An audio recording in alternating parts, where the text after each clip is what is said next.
You can start with that. Hold on. We are live. I forgot to hit the countdown button. Ha! I did that, Woopah. I did it. We are live. I forgot to hit the countdown button. So, hey, how are you, Woopah? Oh my goodness. I boomered it, Woopah, already right at the beginning. We are live. So, no, we didn't even get a dress rehearsal on this one, you know? All right. Yeah, we are live, folks. And yes, thank you for being here. Dadman Walking 55 with my friend Woopah Troopah here. When I boomered right off the beginning. So anyway, welcome to Monday night, our Monday Madness segment show. But hey, we'll wing it. It's going crazy. It's been a day. It's fun. Woopah, how are you tonight?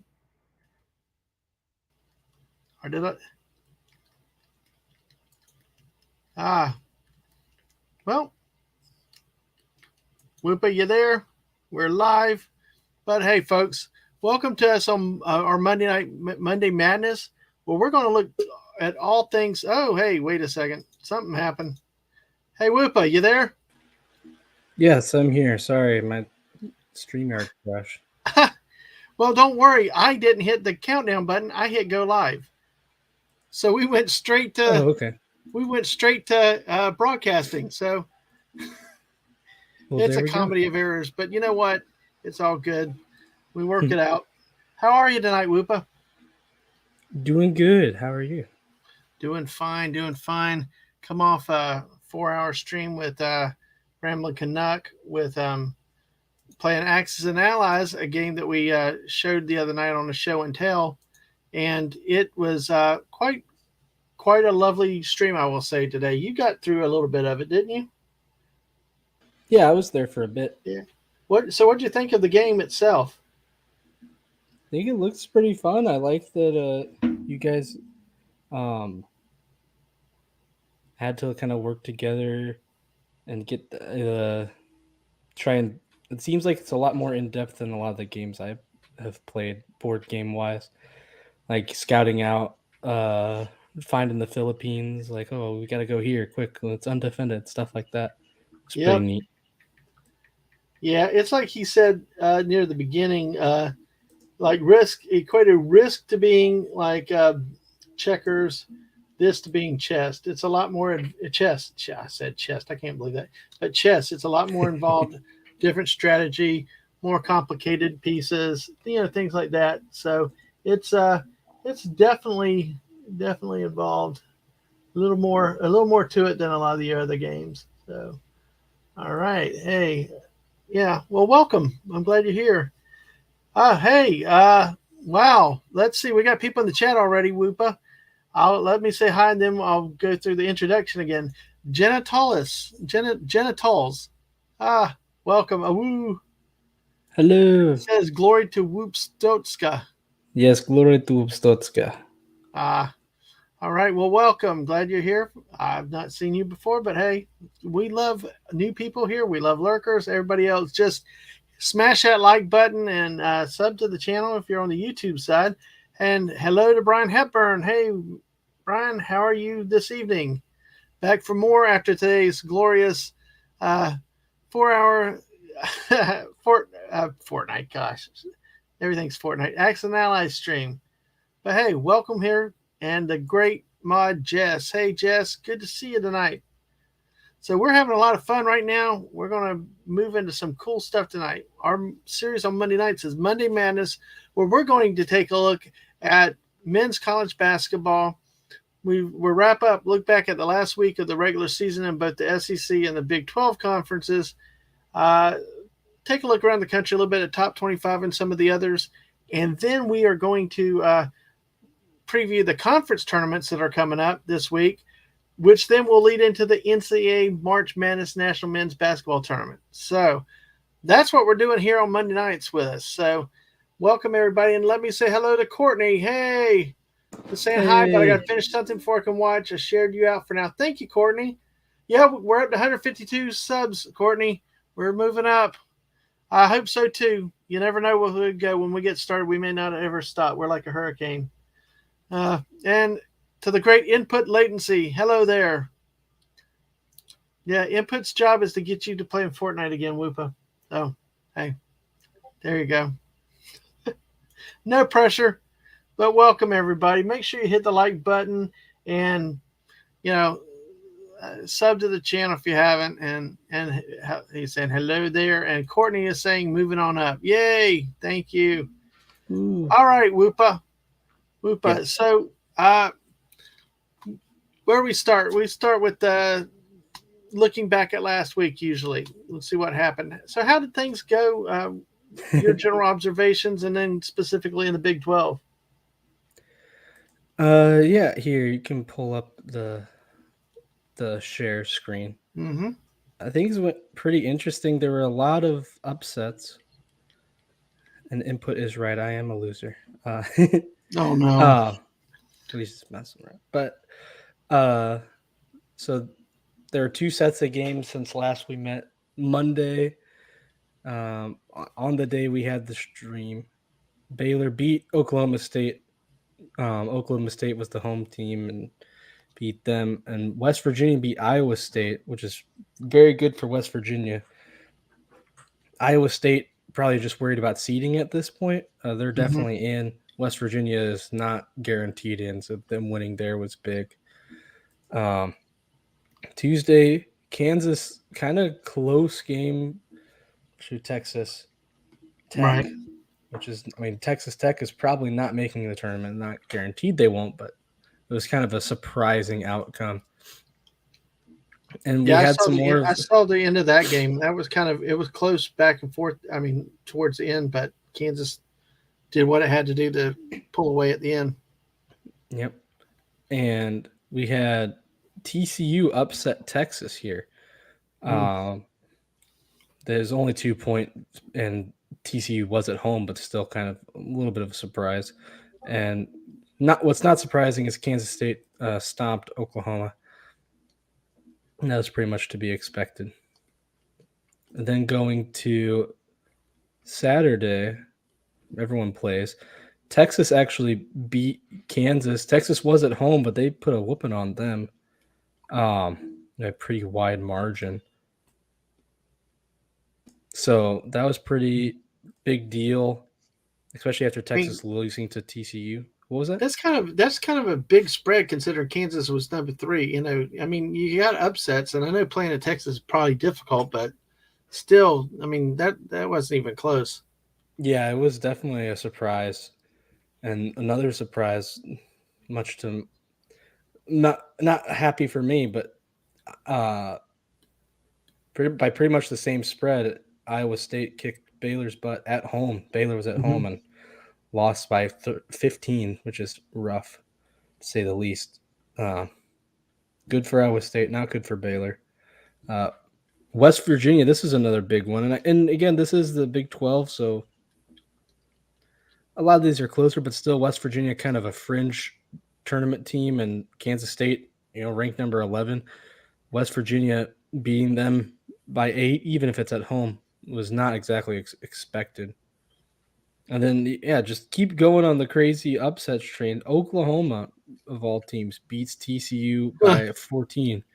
And Oklahoma was at home, but Oklahoma has a losing record. They're pretty much the only team in the Big 12 that doesn't have a chance of making the tournament unless they somehow win the whole tournament. So that Mm-hmm. was a big surprise. And what was really important for Oklahoma State, they take down Texas Tech by only they were away only won by 3, but still Oklahoma State kind of needs that if they want to keep their I'm tournament trying to hopes alive. figure out though. I'm trying to figure out though how Texas Tech scores 68 points, but their leading scorer only had 9 single digits. Oh yeah. Well, I here, mean, let me look into those are that. things that jump out at me, like that type of thing. You know, I I look at didn't. I numbers. didn't look. I didn't. It's a good point. I didn't look in too much in this score. This was not one of the most exciting games of the week, but we can look into it. They had 4 players score 9 points, then 1-8, 1-7, 2-6. So pretty much everyone scored Good between bench production. 5 and 9. Yeah, pretty good for Wow, sure. that's crazy though. Oh man. But hey, it's Hmm. an interesting game there. Interesting, Yeah. interesting week in the Big 12. A lot of everybody knocking each other off. If this was football, they'd all be out of the national championship hunt. Oh yeah. But That at was least, kind of a big thing, especially on Saturday when you're watching all these games. Texas, and I guess Texas and Kansas as 2 top 10 teams. It was not the uh-huh. most shocking, but I think with Kansas playing how they are, people didn't really expect them to lose, and certainly Kansas and TCU didn't expect them to lose to their competition, especially with TCU not how they did, especially after they just beat Texas. So it's all there was a lot of unexpected this week. Yep. Wow, what a wild week! Again, like I said, if this was football, there'd be a lot of pain people. But season's being over. But at least in this case, that's yeah. If the worst could be seeding, seeding into a conference tournament, or maybe at the committee and the national the NCAA tournament holds against you. You just have to wait and see the fallout at the end. At the end, but then again, in your good conferences, you're going to have times when you don't play as well. You're going to have upsets, and and it goes to show. I think one of the things is there really truly a clear and dominant team anywhere this year that you can say definitively is unstoppable, or that team you absolutely don't want to meet. I mean, even Kansas looks beatable after losing to Texas like it did. Yeah, I think it's definitely, and not just in the Big 12 or the SEC, but in the in ACC usually has some powerhouse teams, and they don't really have that this year. And everyone is, yeah, like you said, everyone's beatable. There's not one team where you're like, oh, these guys are the, I wouldn't recommend betting because I'm bad at it, but I We've talked certainly about don't. that's a proven track record on my account. Yeah, so it'd be hard to find a favorite to put your money on this year, I think. Absolutely, absolutely. Well, that was a pretty wild week in the Big 12, though. Looking at that, um, Yep. it's yeah. There was some off the court news with Texas Tech with their head coach, but we're not going to go down those avenues. Uh, so basically, Texas Tech will have an interim coach for a little bit, and while they Yeah. sort out some things and talk about it, but we try to stay out of the dirty politics, the nitty gritty, and the dirty politics and everything else. As we are having our show, we're trying to keep it on the court and focus on what we see back and forth. But you know what? Can address in a general scope like this, Woopah. I mean, can you imagine a team that's on the threshold of making the NCAAs, and then you lose your coach for whatever reason? If they quit, resign, get fired, I mean, it's always difficult to overcome coaching changes in the middle of a season. Yeah, and I think we can debate on whether this should matter or not, but I think it definitely does matter to uh, the brackets in the end. Sorry, uh, Mm-hmm. brain is slow today. Uh, but It's okay. Texas Tech at this point they would need a good Big 12 tournament to be in consideration, but it's not out of the question. They win two, if they make it to the semifinals, I think they would have a chance. But at this point, with the coaching changes and kind of the controversy around them, I could definitely see the people making the bracket saying, "Hey, we're going to leave Texas Tech off of it." Whether that's fair or not is one conversation, but we do know stuff like that happens. Mm-hmm. Absolutely. I mean, it's just part of reality of um, things shouldn't happen, but guess what? They do happen. So, yep, absolutely. So, good week though in the the Big 12. So where do the conference? Where do stand everything stand in the conference at this point? Oh, do you want to do standings now, or I figured we would go Okay. over that in the next part, just because Okay. standings and the bracket are pretty. Yeah, we can. Well, I can go. I can go with the SEC games if you bring them up, and we'll. Because I remember what they.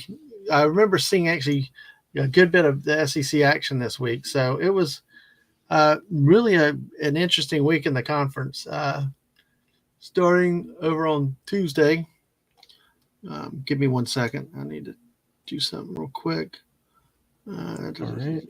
Okay, it's all good. Thank you.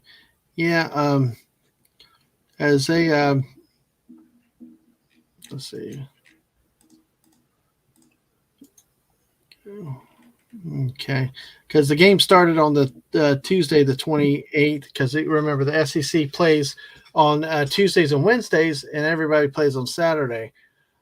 Starting off, Arkansas played at Tennessee. What I had expected could be a good game, a middle of the pack Arkansas against uh, a top five in the conference Tennessee team that's been a little disappointing overall. I know people had expected more of them or had maybe challenged more for the SEC regular season title, but Arkansas was cold at the beginning, did not come out well. Tennessee just has an easy win with them at home. Then Texas A&M goes on the road and beats Ole Miss in a relatively close game, but A&M still continues its hot streak going forward in the season.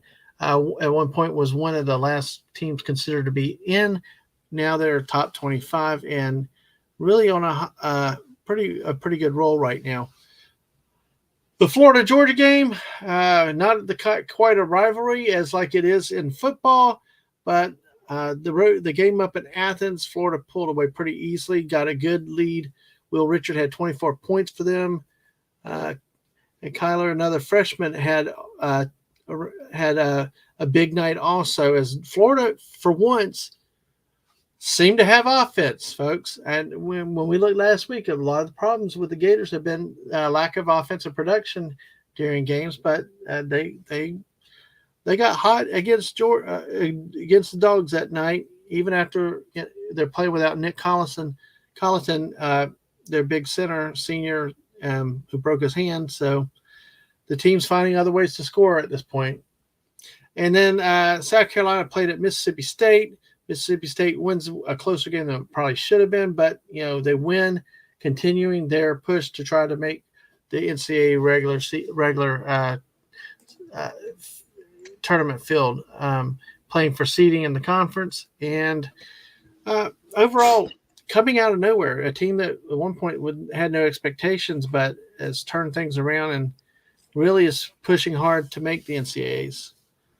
So now if we flip over to Wednesday, the Wednesday action, there are 3 games in the conference. Alabama survived a scare from Auburn, eking out a 5-point win in overtime. Alabama, you wonder if showing some vulnerabilities right now. I mean, we talked about that last week about, is there really a great dominant team out there?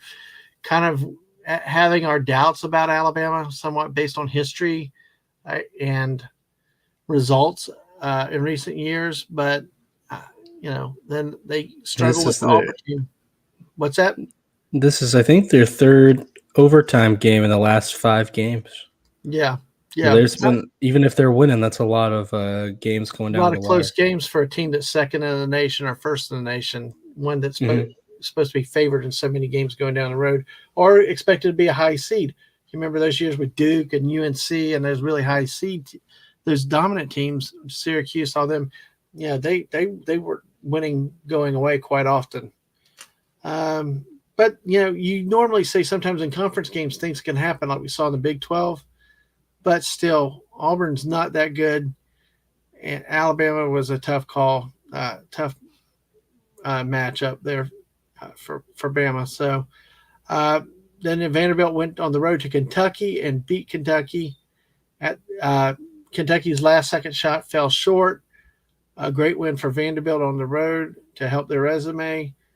Probably helped it seeding in the conference tournament.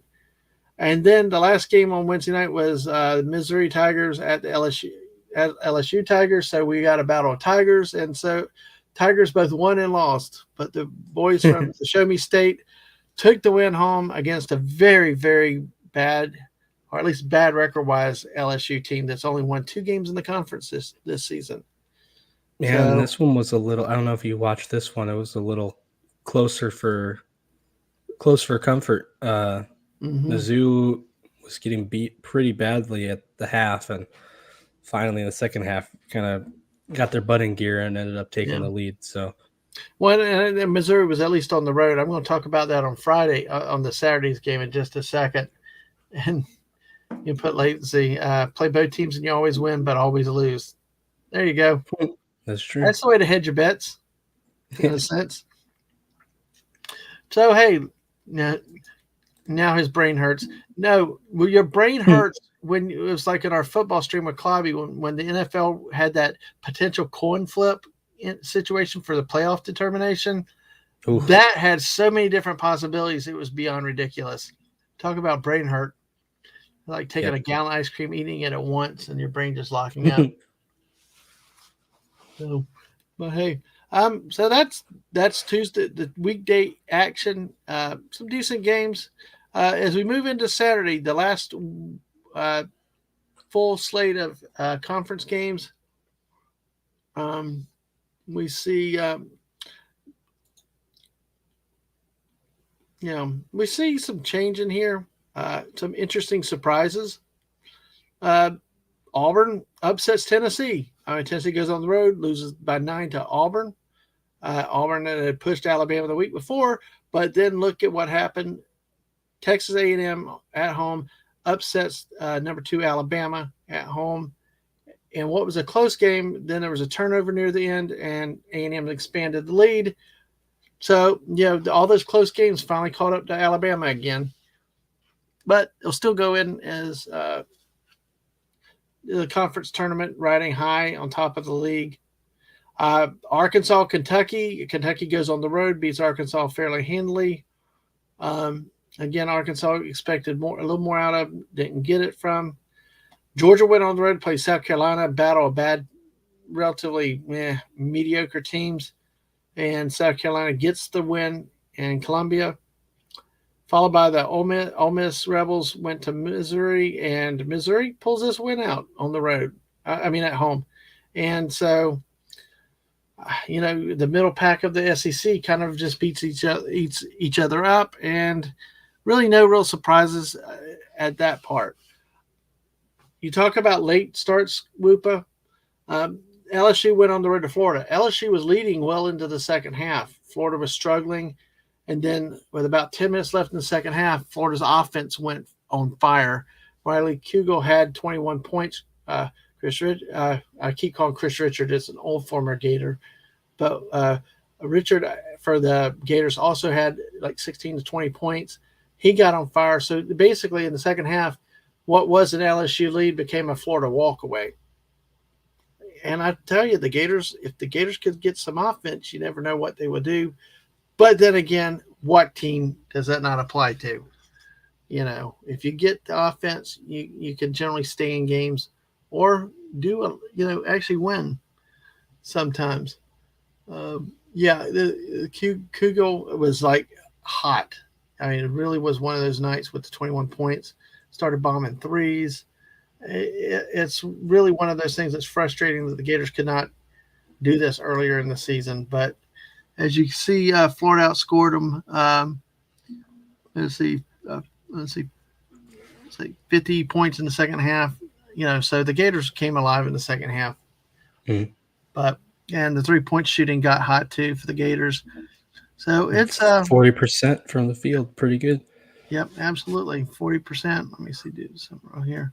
40% from 3-point, 45% for overall field goals, but only 65% at the line.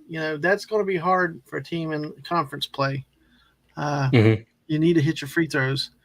3 points there. So anyway, the last game of the week was Mississippi State Bulldogs at the Vanderbilt Commodores. Mississippi State needing a win like this on the road just to keep its NCAA hopes alive, but drops the game on the road to Vanderbilt. Vanderbilt uh, needed this win too, and both teams probably may need a good conference run this week to either get into the NCAAs or to get a better position in the NCAAs. But either way, it was a interesting end to the regular season, Woopah, because I'm used to Florida playing Kentucky the last weekend of the season, and usually they put that game on Sundays when the Gators were good years ago. That's what they did. But Hmm. shows you how things have changed. Over the time. So that's the weekend review for the SEC. Whoopa, yeah. So any other thoughts between what happened this week in the Big 12 and the SEC before we move on? Um, yeah, just a lot of surprises there. I mean, what is it? There were 3 ranked losses in the SEC, I believe. Because Alabama Yeah. lost to A&M, Tennessee lost to Auburn, and Kentucky lost to Vanderbilt. And I know Yeah. the Big 12 had Kansas State lose a big one, Baylor lose a big one. Uh, I guess Kansas loses well, though that one's a little bit less since it was a Yeah. 2 highly Yeah. ranked And teams. don't But forget that Auburn almost beat Alabama too. So that was mhm. it was a close call. Yeah, there's a lot of action heating up now, which is good. But it shows kind of how a lot of things are wide open right now. Mm-hmm. Absolutely. Absolutely. So, well, we are appreciate everybody being here. We got 5 people watching us now. Thank you everybody that's here. Make sure you like, subscribe to YouTube if you haven't. Follow us on Twitch. Um, we're just having some fun talking some college basketball, which now brings us to a good part of the thing. As we're going to look where everything stands. Are you ready, Whoopa? Yep, I'm ready. All righty. We're going to look at the top 25. This is a fresh one too. Oh wow. Okay. Oh, here, So let me get us off the screen real quick. There you go. So, okay, yeah. So with Kansas and Alabama both dropping a game, first of all, UCLA goes from 4 to 2. mm-hmm. They are now do have some first place votes for the first time in a while, but Houston kind of taken over. They had a scare there for a while. If you look down, this Memphis game came down to the wire. Looked like they were going to potentially lose for a second, but they did pull it off, which I think is a little scary for them. But I mean, still, they did win. They haven't lost for a while. You can Mm-hmm. see 1 loss versus Alabama, 1 loss versus Temple.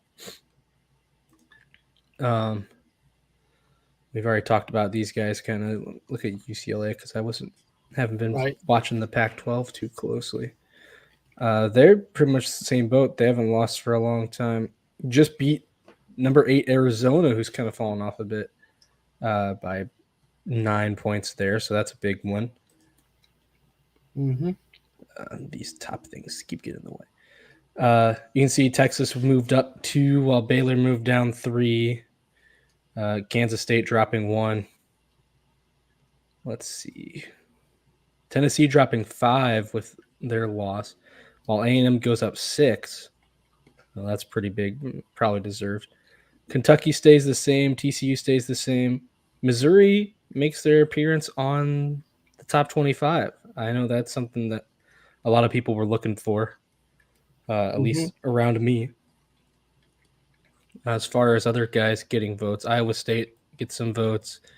West Virginia gets some votes. Um, North Texas Vandy. got a vote. Oh yeah, North Texas. And And Arkansas Drake. got 2 votes. Yeah, Drake. Vandy's here too as well. Big 3. As far as that, we already talked. Missouri made it on. Duke makes it back on the ranked boards, and Creighton also. They dropped off a bit, but came back on. Mm-hmm. Creighton, rough patch here, but beat Georgetown, beat DePaul. I mean, they've kind of had a rough go of it lately, but I guess they were pretty high at one point. Yeah. and Duke finally making it back.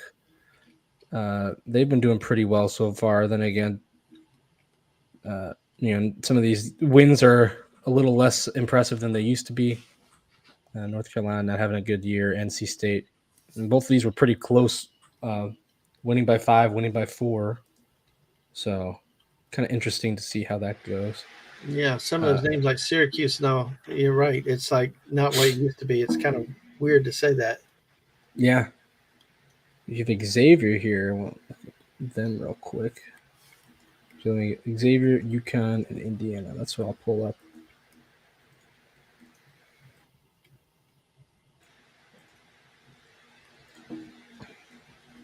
So Xavier moved up. They kicked. No, it's actually a pretty close game, but certainly dropped a ton of points on Providence, who did fall off in this one, and then beat Butler pretty well. So Mm-hmm. two solid games that made them move up. UConn moving up as well, beat DePaul and Villanova pretty handily. Villanova, that's one of the teams we talked about. Usually you think they're doing good. Only 16-15 and 500 in conference play, so they're not doing as good as you usually expect. Mm-hmm. But still enough for UConn to move up. And then a big one, Indiana, you see, got absolutely destroyed by Iowa. So even though they're kind of highly regarded and did just beat Purdue, getting blown out by Iowa is not exactly a powerhouse in themselves, but so and they were at home, so that caused them to drop 4 spots there. Mm-hmm. Other than that, I don't know. Is there any? Oh, here I'll look at the Arizona a little bit just because they've had quite the time. They It's lost just by it's good to what was it? see UConn back there though, because there's a couple of seasons they were kind of struggling, but Virginia's about where I think Virginia should be because I know they won a national championship one year, but I still look at them as a team that can't score and the team that lost to Maryland, Baltimore County. Mm-hmm. I did that just will stay with me forever. But you Yeah, I know, guess they did enough to stay put, beat Louisville and Clemson by good margins, but losing to Boston College and UNC did not do them drop them down a lot, and now they're kind of stabilized here, I guess. yeah, I think Arizona, still losing to North Carolina based on names is one thing, but losing to Boston College, oh yeah, Boston College, and they're not doing good, and they're definitely not a big name. not And at all, not at all. Arizona, they're still ranked in the top. Yeah, they're still number 8, but look at they lost to Stanford by 9, beat Utah, beat Colorado. Those two aren't huge names. Lost to Arizona in a buzzer beater. Arizona State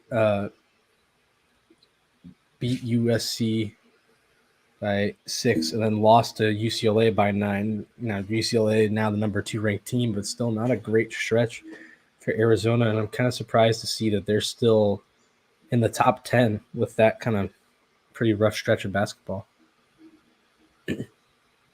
Yeah. Yeah, is there any other guys that stand out to you here? Really, in the SEC perspective, is that what's happened to Tennessee this year? A Mm-hmm. lot of hopes. They had early success, and now they're all the way down to 17. Kind of out Yeah, of nowhere, Texas A&M. The thing with Texas A&M is they're really not an offensive juggernaut. They're more of a defensive team, physical, going to the basket, getting free throw attempts. It's kind of where Tennessee's more of a perimeter. They can score from the outside. It's just those are the two observations that I really have. I mean, Alabama's been moving up already. Outside of that, it's just funny to see a 20-win Kentucky team down at 23 though, and not up higher. But really, from the SEC standpoint, it's where the Tennessee and Texas A&M are. One seeming to be going down, one seems to be going up. Going up quite rapidly too. yeah, Um, and it depends too further what's going to happen in the SEC tournament. Uh, well, if A&M could make a run, then maybe they get a higher seed. Maybe they get higher up in the polls. Even if you get up to like a 3 or 4 seed, getting out of that 5 seed range, which tends to be your danger zone for your first round upsets. So especially with a Mhm. team that does not score well offensively, is more of a defensive based team. But that's just some of the observations I had real quickly with there.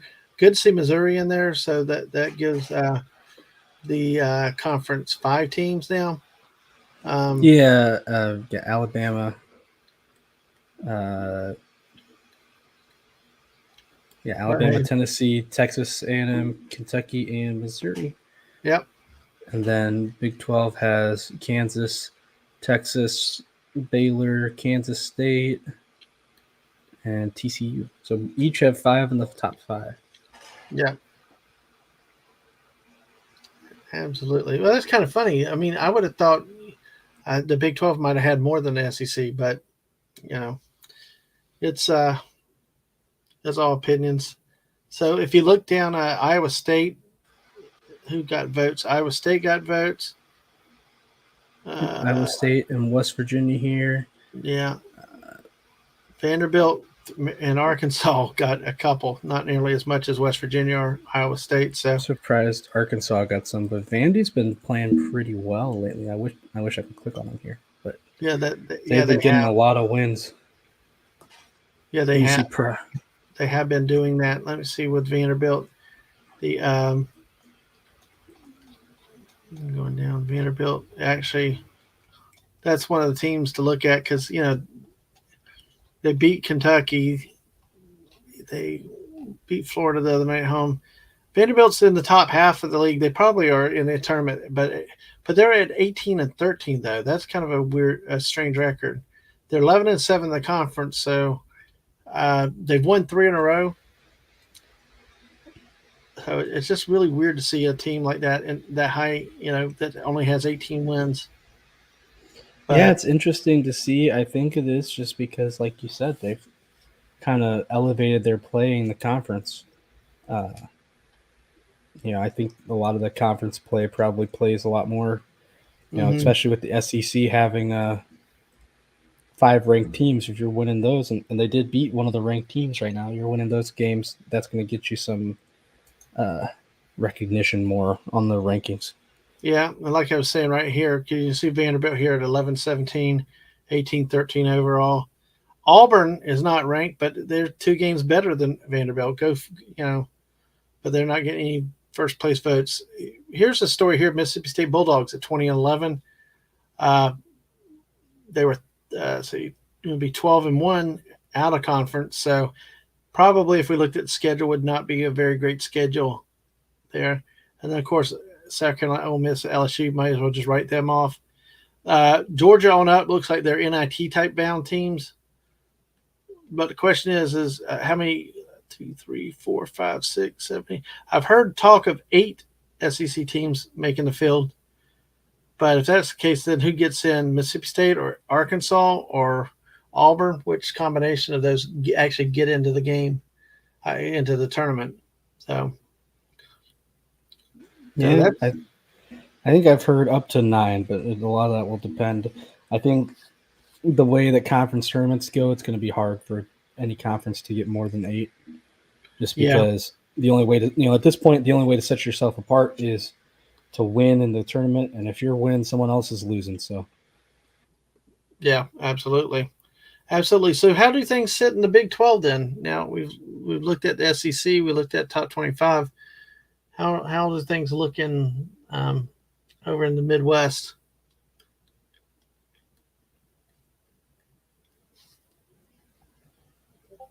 there you go. I share my screen. We can get to the kind of tournament. Those are the standings. I don't know if that's I don't know if that's what you wanted to see. I have Yeah, that. yeah, the standings. Yeah, the standings in the conference. Okay. Yeah. Uh, But hello, Mrs. Yeah, just got home. Thought I'd say hello. Hi, glad you're here. We've got 8 people watching us. Thank you all. Make sure you follow us on Twitter, Twitch, and uh, hit the like and sub on the YouTube side if you haven't already. So, but thanks for hanging out with us on this wonderful Monday night. It's just the season's going to get better from here on out. So, lots of drama coming up. All oh right, yeah. all right. You ready for me to bring it up? Yep, I'm ready. All righty. So here we go. So you've got uh, Kansas, Kansas at the top. Um, the four teams with the winning record: Kansas, Texas, Kansas State, Baylor, all pretty highly ranked. Excuse me.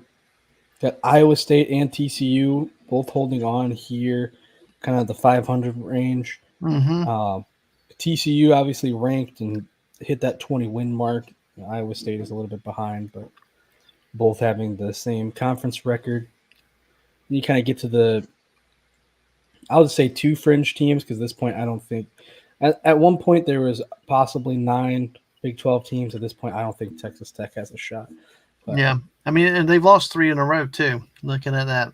yeah, you've got Oklahoma State, 17 and 14 overall, but 8 and 10 the conference, and West Virginia, kind of the inverse. They got one more overall win, but one less conference win. Both of them, well, West Virginia, excuse me, West Virginia, I think, has a good shot at getting in. Oklahoma State, kind of on the fringe, because they've had some bad losses of late. Mm-hmm. And yeah, you've got Texas Tech and Oklahoma kind of tied at the bottom. Oklahoma, only team with a losing record here, 15 and 16, and then Texas Tech 16 and 15. Mm-hmm. So overall, Texas Tech kind of started off with a lot of big expectations, but definitely has not delivered. And Oklahoma, no one really had any expectations for them, so nothing big there. And that's about it for the standings. All righty. Well, hey, that's it. That's a good wrap up there. And like I said, we're going into the conference weekend this weekend. Hey, uh, wow. Hello, Lorena Creel. Hey, thanks for Hello. stopping by. Hey, welcome. Hey, yeah, heat up dinner. All right, what's for dinner? Hope you enjoy it. It's something really, Yeah. really Did good. you Great bring to enough have to you. share with us? I'm sure she would. I'm sure it's good. Have you seen her food pictures before? I have. It looks Oh, delicious. exactly. Hey, hey, I can just jump in the car with the missus. We'll head on down. But I've said by the time I get there, it'll probably be a little cold. absolutely. Well, Lorena, glad to have you with us tonight. Hope you like some basketball. Hopefully, we can entertain you a little bit with stuff that's coming up. This week we're entering, like I said, the conference tournaments, which create a lot of. It's ropa vieja for dinner, leftovers. Huh? What is ropa vieja? Do you know what that is? I don't know. This is your expertise, Dad, man. I'm googling quickly, like Mrs. tells me. Get on the Google. Cuban beef. All right. Hey, awesome. That Sounds sounds delicious. Yes, definitely. We'll be there in about 3 hours. So good. I'm tired of chicken, but hey, it's awesome. Awesome to have y'all, all of y'all, 8 of y'all that are here watching us. Thank you for being here. Make sure you leave a like and uh, sub on our YouTube side. And she says hi to you, Woopah Troopah. And a big Hello. laugh about us coming What's down. up? All right, so Woopah. Um, we talked about the weekend in both conferences. We talked about the top 25, made some observations. We've talked about where things stand in both the Big 12 and the SEC. I think now we move into looking towards the conference tournaments this at this point, right? Yep. And we'll take a look. Let's go ahead and take a look at your side of the bracket in the terms of the Big 12. Let's take a look at the Big 12 and see what the projected matchups and kind of give us a thing insight to look for down this week. Okay. All right. I've got, there we go. So, Big 12, the way it goes, first top 6 teams get the bye, and then you get the two, I guess, would you call them play in games? I don't know. Yeah. Well, they're elimination. I look at them as pre-elimination games. So hey, Yeah. So, you've got West Virginia playing Texas Tech at the to start off. That's going to be, it's a little bit interesting. All these games, by the way, take. Oh wait, hold on. Sorry, hold on a second. I forgot to do something Oh, to no make this problem. No maybe problem. a little more visible. It's okay. We're There we go. good. All right. Hey. All Got the right. black text now. There we go. This. Hey, I don't know about you. Have you? What do you personally? What do you think of these conference tournaments? Do you really get excited for these conference tournaments? Not too much for like the bigger tournaments because I mean, they matter somewhat, but they matter mostly to the limited teams. You know, like Yeah. If Kansas loses in the first round, they're still making it, and they're Yeah. probably still being a number one seed. Maybe they'll knock it down to a two instead of a one. But Mm-hmm. for I. all the teams right Yeah. here on this side, I don't think it matters. It does matter a lot for these guys, but Mm-hmm. See, that's where I think conference tournaments are really, really cool, especially if you're coming into the lower seed and if you can advance, be that Cinderella in the bracket. But I tell you, I really like the conference tournaments, not necessarily because of what it means for teams, but if you ever have a chance to go to one, it's a fascinating experience when you get the bands and everything else, and it's an elimination game. You know, it really is one of those things that's really in person. See, years ago, our conference, my alma mater was in. There's still Atlantic Sun now, but UCF it was in there, and it was awesome with the band in the stadium, and when they had everybody coming into that meeting up together, and those type of. That's where I like the conference tournaments is when you actually go to them. A couple of years ago, we actually had the women's SEC basketball tournament in town, and we went one afternoon for that. Of course, we don't have a hole in our roof like Greenville, South Carolina did, and had a weather delay at a basketball game. Go figure.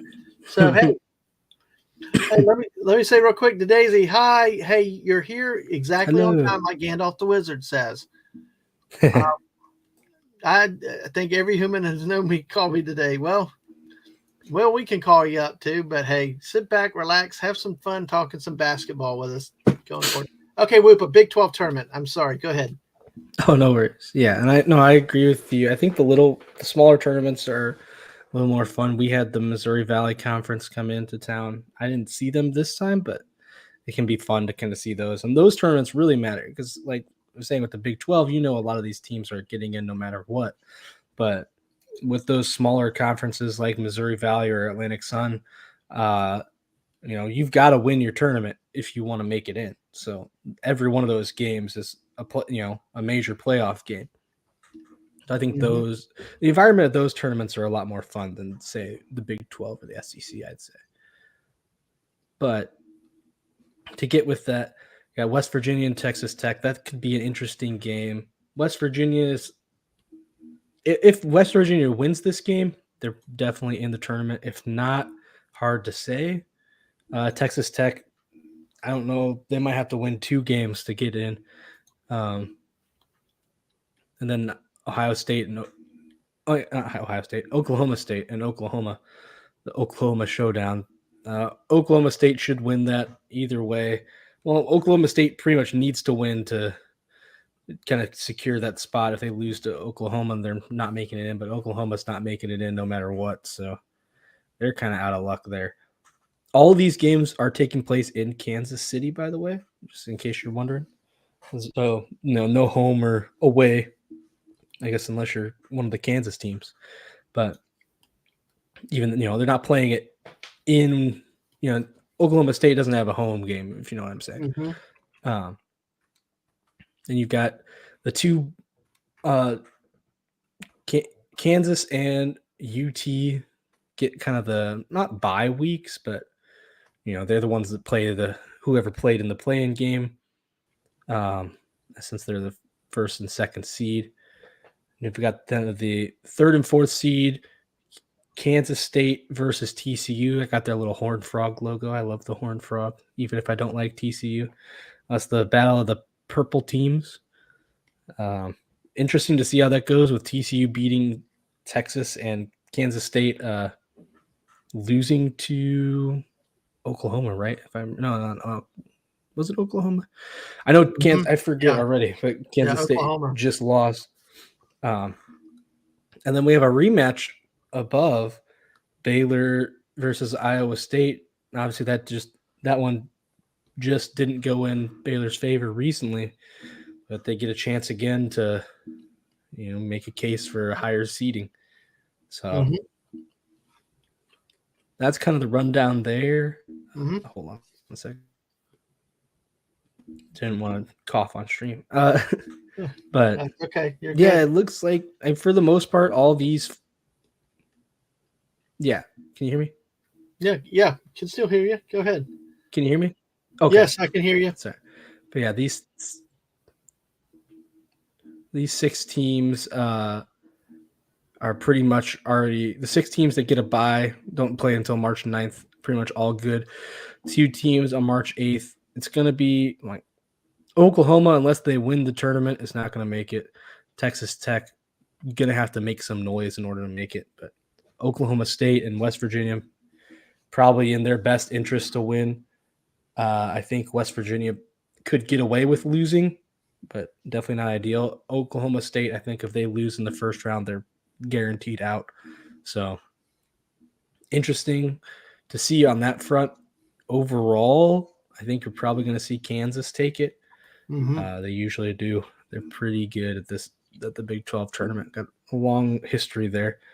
But yeah, I think a lot of these teams playing for seeding more or less. Mm-hmm. UT and Kansas probably both want to go as far as they can. Baylor needs to at least win versus Iowa State. I think if they want to keep a 2 seed, and then Kansas State and TCU probably fighting for 3 or 4 maybe perhaps. So Mm-hmm. Yep. Well, hey, we shall see. This time of year, you never know what will happen. Crazier things have happened. Um, you know, yeah, Kansas is no lock. You never know. But well, thank you. That's the Big 12 wrap up.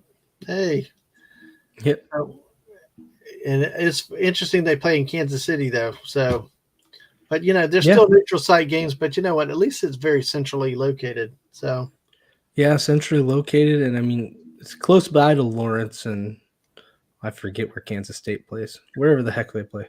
Uh, but it's uh, not in their cities, So oh yeah, uh-huh. Absolutely. All right. So now we're going to look at the SEC tournament. Yay! Here we go, folks. The SEC tournament is, you would think it's always in Atlanta based on the football championships, but no, it's in the Bridgestone Arena in Nashville, Tennessee. I don't know. Something seems up with Nashville, like Nashville's trying to challenge Atlanta these days. But, hey, Nashville's got a pro football team too, a hockey team. Hey, they're not just a small Tennessee town anymore. But looking at the SEC tournament, it's played over a course of 5 days. The elimination rounds feature the 11 through 14 seeds, which is the Georgia Bulldogs and is 11th. LSU Tigers is 14th. The South Carolina Gamecocks are 12th, and the Ole Miss Rebels 13th. The battle of the chaff, we shall say, or the battle of the cannon fodder, to put it in our accidentalized terms. None of these teams have even approached close to being 50-50 in the conference. The best of the 4 is the Georgia Bulldogs at 7-12 in the 6-12 in the conference. Georgia's lost 5 in a row. Carolina's won 1 game. Ole Miss has lost 2. LSU's lost 3. On top of a 2-16 conference record. So really, these teams are just playing for the right to lose going forward. But the beauty of these tournaments, the beauty of this time of year is you don't know when you tip off. You got to play the game and see what happens. You get hot, you never know what happens. Not likely, but it can happen. So basically, what we have Wednesday, March 8th, it starts with South Carolina and Ole Miss coming together. And the Georgia Bulldogs and the LSU Tigers playing.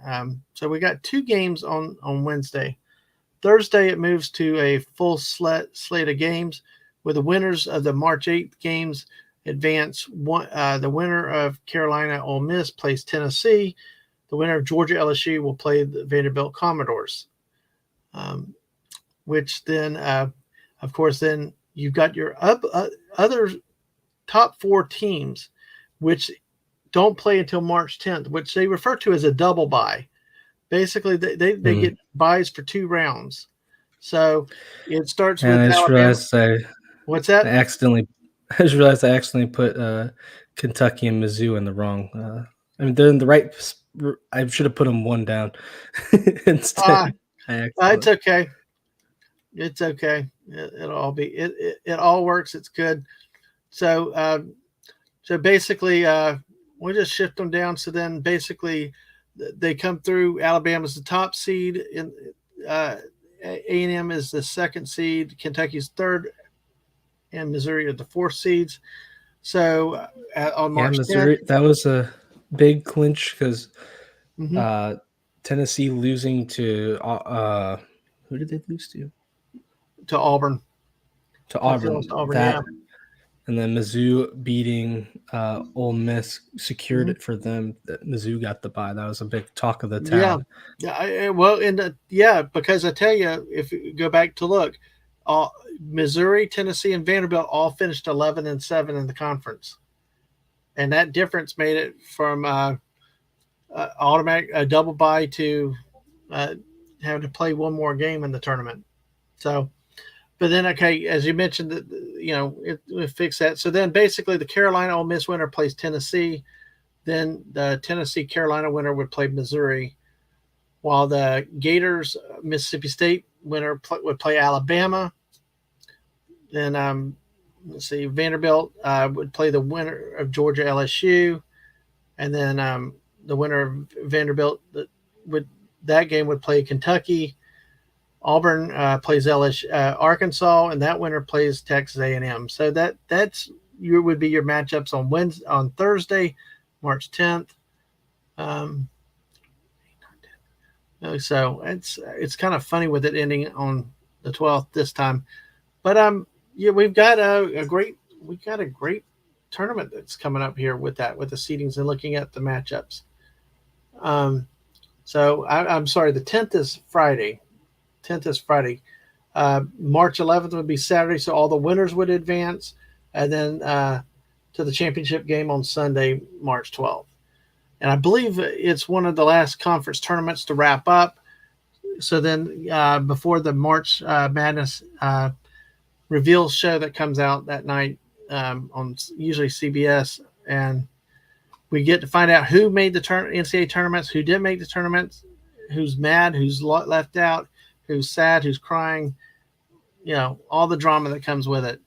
Looking at this matchup, though, looking at the top part of the bracket, it's hard to.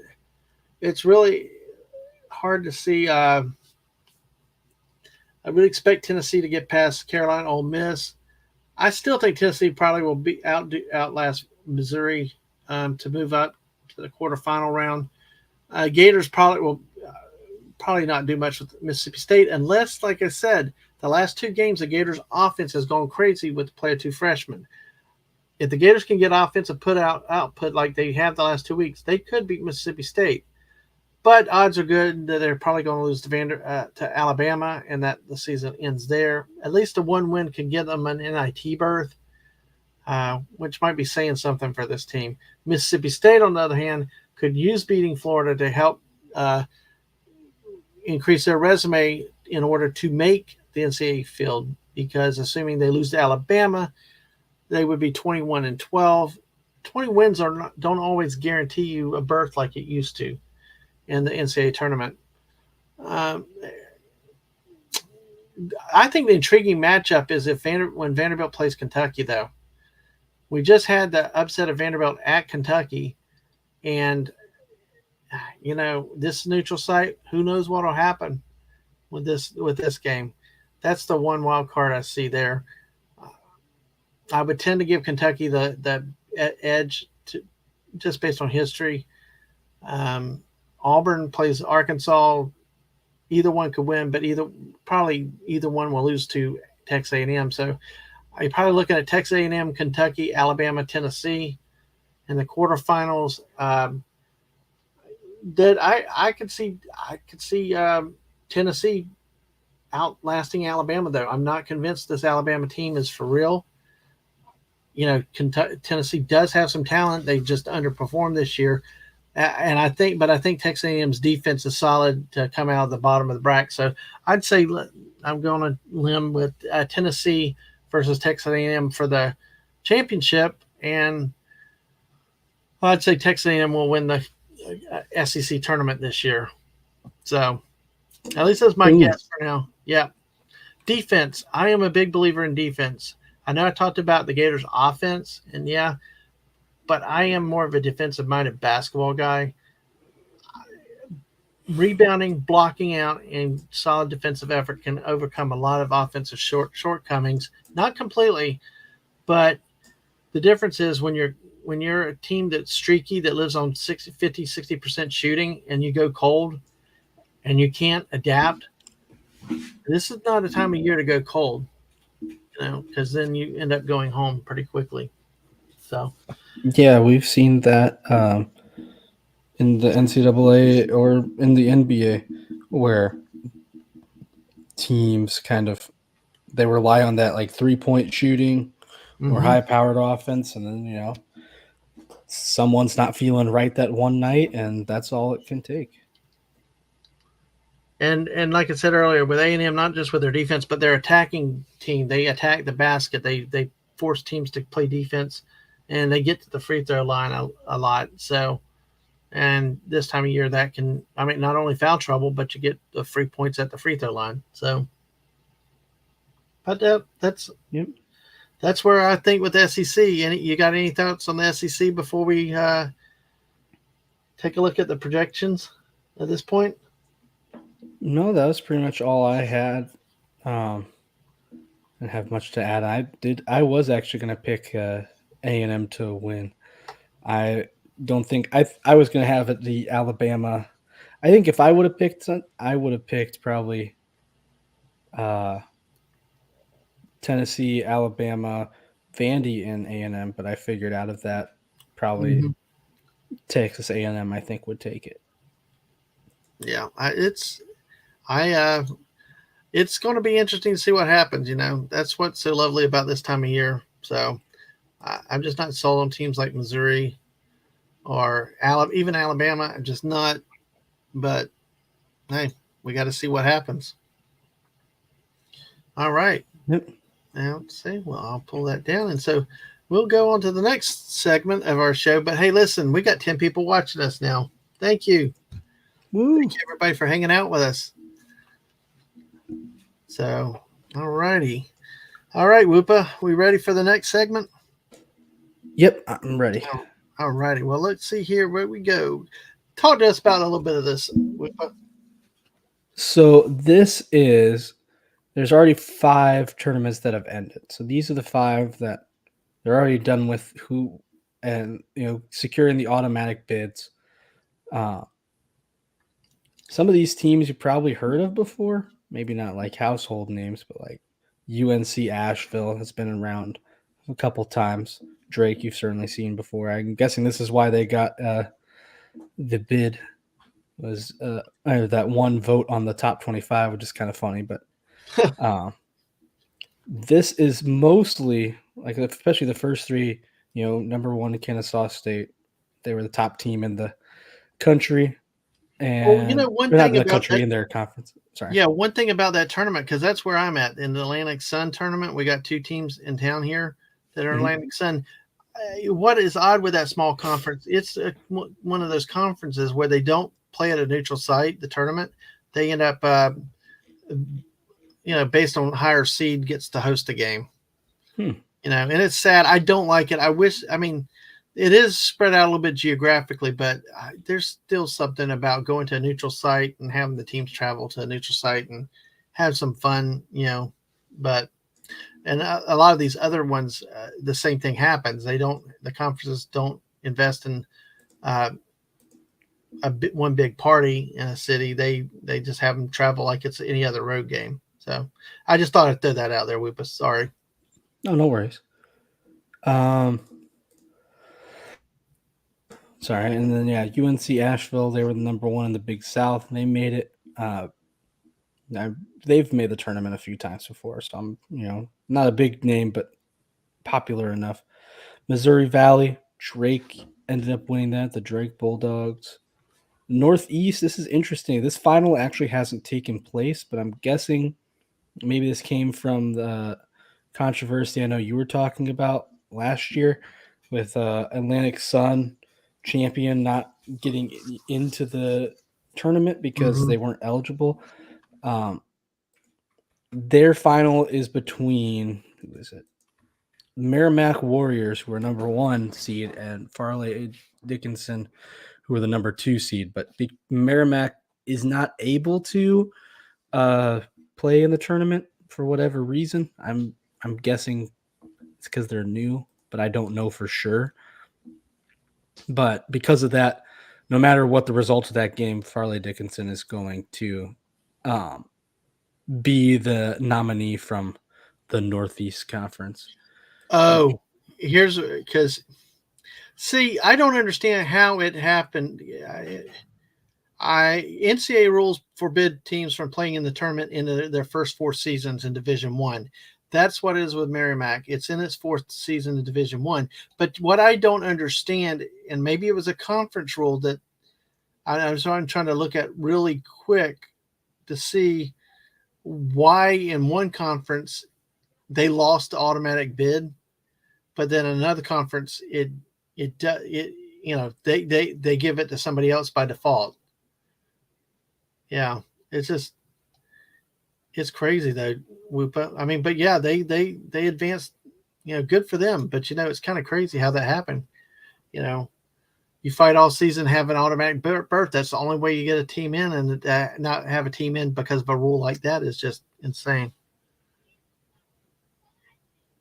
Yeah, it's kind of dumb, and I feel bad for Merrimack. I don't like that rule, especially because so Merrimack, no Northeast Conference is not a juggernaut. No one's won 20 games in it, but Merrimack is on a 10-game win streak. They've been killing it. And Yeah. then win out through the.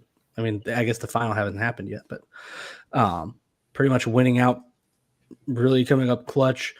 Have the best record in the conference, and it doesn't matter. You can't do anything about it. It's like, well, they should be. I mean, assuming they win the finals, they should be allowed in. But NCAA rules, not mine. Yeah, and trying to understand NCAA rules, you'll just talk about brain overload. Yeah, Yeah. and this is a very interesting one. This last one. Uh, First of all, I think it's funny. This is the Mm-hmm. weirdness. The team that qualify, you have the Missouri Valley team, which is the Missouri Valley team, which is Drake. I don't know where Drake is, by the way. I think Um, it's Iowa. Interesting. But then you've got the Ohio Valley team, and it's Southeast Missouri State. They're not in the Missouri Valley, even though they're in Missouri. But the SEMO, that's a college I know about fairly well. They were the only kind of surprise here that they're the 5 seed that still came away with the victory. Mm-hmm. And going into this tournament, uh, I think they had a losing record. They were 15-16 before this tournament overall, but they won out Mm-hmm. as the 5th seed, which is pretty impressive, and ended up securing themselves the bid. I think this is their. Let me look at. Should have looked at this for the stream, but I think this is their first ever. This is their second ever. The last time they made it was in 2000. So this is the Yep. first time they've made it in 23 years. It's a pretty big deal. And thanks, Brian. Des Moines, Iowa. Des Moines. But yeah, so it's a pretty big deal that they managed to win this and made it in. Rare appearance from them. And I know, like, all of these teams I think I've heard of before. I know I've heard of Farley Dickinson. I know I've heard of Drake. I know I've heard of UNC Asheville. Yeah. Pretty sure I've heard of Kennesaw State. But Yeah. SEMO, they don't make a lot of appearances here often, so that's No, and pretty that's cool. that's the beauty of the conference tournaments is, especially with all the conferences putting that as their league champion representative for the automatic bid is, everybody has a shot. Now you're a league when it's your only bid and a team with a losing record advances, then yeah, it's like you shake your head because your best team's not going. But hey, it's the beauty of the tournament the way it's set up. I mean, you look at it overall, it's hard to say nowadays that everybody's an automatic pushover. There have been so many close games. Look at the 215 games have gotten more competitive in the NCAAs. There Yep. are a lot of challenges, and then we finally had the first time that a 16 beat a 1 with Maryland, Baltimore County knocking off Virginia. So Yeah. it can happen. Not likely, but it can happen. So, you Hmm. know, but yeah. So these are the secured automatic bids so far. All right. And Yeah. these will increase during the week as the conference, a lot of the conference tournaments end earlier during the week. So, Yeah. And I've got those slides up as well after this one. all There's right. 10. Whoa, geez. There's 10 conferences going on right now. Mm-hmm. So I did them, and we can just go over them kind of quickly because I know a lot of these, not necessarily the most well known. What do you mean, Um, Binghamton? People don't know Binghamton? I'm just kidding. I know the name. I've seen it before in the tournaments, but yeah, go ahead. Yeah. but you've got, yeah, you got America East, Vermont, apparently the number one seed there. Nothing really. I know I've seen UMass Lowell around. I know I've seen New Hampshire around. Um, Yeah. so Vermont's a team that's actually done some damage in the NCAAs before. yeah, I Yeah. know that Vermont in this conference, Vermont and UMass are the two that have over 20 wins, but Vermont uh, is on a 13 game winning streak right now, which is wild. Mm. So they're kind of the team to beat, but we'll see because UMass is 25-7, so they have the best record, but not the best conference record. Then you have the Big Sky here, which is an interesting turn of events. There's still a lot ongoing, and I admit I don't recognize a lot of these teams. I know of Montana, I know of North Arizona, but that's the thing. North Arizona, there's 10 teams in this conference, so North Arizona is number 9 seed. Um, they beat Northern Colorado to go play the number 1 seed, Mm-hmm. and number 1 seed Eastern Washington was 22 and 10, had a 16-2 conference record. Northern Arizona was 5-13 in the conference and 11-22 overall, Wow. and they beat Eastern Washington by 1 point, a Wow. game-winning 3-pointer. So Talk it's about killing your season. right. So just like that, you see North Arizona. Are they going to win? I don't know, but they're only 2 away, and Yeah. yeah, 11-22. I guess they were. I guess they started out 9-22 before this Mm. tournament because they've won 2 straight now. But Right. that's just Well, kind of Eastern crazy. Washington, if you look at Eastern Washington, they actually have lost 3 games in a row with this game. So, Yeah. you had some signs that there could have been some trouble there. I mean, which means that they were probably 16-0 in the conference until this this losing streak. So, man, that really is Yeah. horrible that way to end the season. Oh So, yeah, it's pretty rough. yeah, You Montana have and Idaho State are, Idaho State as a 5 seed is still is well below 500 oh total. yeah, I guess they must have scheduled it pretty tough. Well, they're still below 500 in the conference, but 8-10 in the conference and 11-20 outside. That's pretty rough. Well, it's like some of the schools in the Atlantic Sun, they don't have great records, and they're never going to have it too because they're they're going for paychecks. They're always the road teams. They're the sacrificial lambs. They're going to get money for the school. Hey, Yeah. Brian. Hey, we might be talking Brian Hepburn's area. Sacramento State's 14-17. Oh yeah. There you go, They're Sac playing State. Weber State, who I have heard of before at the very least. Yeah, I've heard Weber. I call it Weber, but I use Weber. the yeah, more from football. But yeah, it's exactly. And I'm if Brian's a Sacramento State fan, and hey, good luck to Sac State. They keep winning.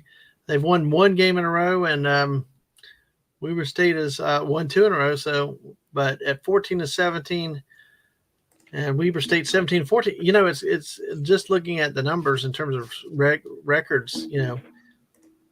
Doesn't look like there's that big a difference between the two schools. So, Yeah. yeah. And both the games, so Weber State has won two in a row, or has won both the games for Sacramento State, but it was a 3-point win and a 2-point win. So it's not like they're not close. That could be Absolutely. an upset right there for sure. Yep. Sacramento is the state capital, is the capital of California. Yep. Absolutely. All righty. So now we jump over to some other the Colonial Athletic Conference. Yeah, and this one is a little boring. I say just because you look all so far, all the teams, all the higher seed teams have won. Nothing, no upsets yet. So I know Northern Kentucky only because I remember them getting headlines for being really bad at one time. Well, and they used to be in the Atlantic Sun Conference. They were there for a year or two, and then they kept moving up out of the Atlantic Sun. So they didn't fit because they were too far north, really. Mm-hmm. They needed a place, but then the league took in New Jersey Institute of Technology and some other schools. So I don't know. Go figure. But yeah, the Colonial, like you said, this is pretty boring. This is kind of the way tournaments usually go the most time when you have 1 through 4, your top seeds advancing. They all have 20 plus wins. So yeah, but it should be a good something game. stands out to me, and I think that Charleston probably has to win to make it in, but I've seen that they have a chance for an out-large bid. Charleston is 29-3. Yes, and they are gaining some. They are getting some first place. I mean, first place. They are getting some votes for in the poll. So, so they have a chance to. If they don't win, I mean, I think they might have to win, but if they lose to Hofstra in the finals, I could see them getting some, potentially getting an 11th seed, maybe. It'd be tough. It wouldn't be guaranteed, but maybe. Yep. Hofstra. That is actually looking at all the standings. They're all at least 12-6. 2 teams are 12-6, and the other 2 are 16-2 in the conference. And that's going to be good basketball. Hofstra and Charleston. Hostra's won 12 in a row. Charleston's won 8 in a row. So that's really the matchup you're wanting to see. But even if you have an upset, you don't have a bad team that they go against. Yeah, so this seems to be one of the even if it's one of the more boring ones, it seems to be one of the what's the word? One of the more interesting. Yeah, well, I guess one of the better teams. It's not some of those evenly matched, just balanced. Yeah, you don't have a sacrificial lamb that is going to get slaughtered. Yeah, or you don't have some teams where it's like, well, neither of these teams are really good. They're just kind of both here. Side note: did you know that there are 2 Division I independent teams? The Chicago State Cougars and the Hartford Hawks. I didn't know that. What was the first one? Chicago State Cougars and the Hartford Hawks. I did not know that there were still independents in basketball. I thought everybody had gone into conferences. Even when Notre Dame or BYU have had to go into conferences, it's I thought so, but but hey, well, neither of those teams are very good. Chicago State is 11-20, and Hartford is 5-23. So they have no way to the NCAA tournament. Join a conference, people. You know Yeah. what's funny is in the Horizon League, Oakland is they're not one of the teams, but in that Oakland and Michigan, Hmm. because I keep thinking of Oakland, California. Every time I see stupid Oakland, I think they're talking about California. Finally, don't Nope. realized it's in Michigan. So, but yeah, this should be this should be a good tournament too for basketball. I mean, 15-5. The other three are 14-6. All had 20 wins. They've all won anywhere from 1 to 3 games in a row. So it should be pretty good basketball if you want to watch basketball. Yeah, it's gonna be interesting. They've got very. I mean, like you said, yeah, they're all one game apart. Youngstown is 15-5. Everyone else 14-6. So Yep. Yep. who knows what's gonna happen at this point? Absolutely. All right. So then we've got these two. The Uh, finals are all that's left. Colgate and Lafayette, and Furman and Chattanooga. So Patriot League. Let me scroll down. This is more of a fun one because both these teams you get the number one seed as expected, but then a seed that you probably don't expect as much. yeah. Colgate dominated.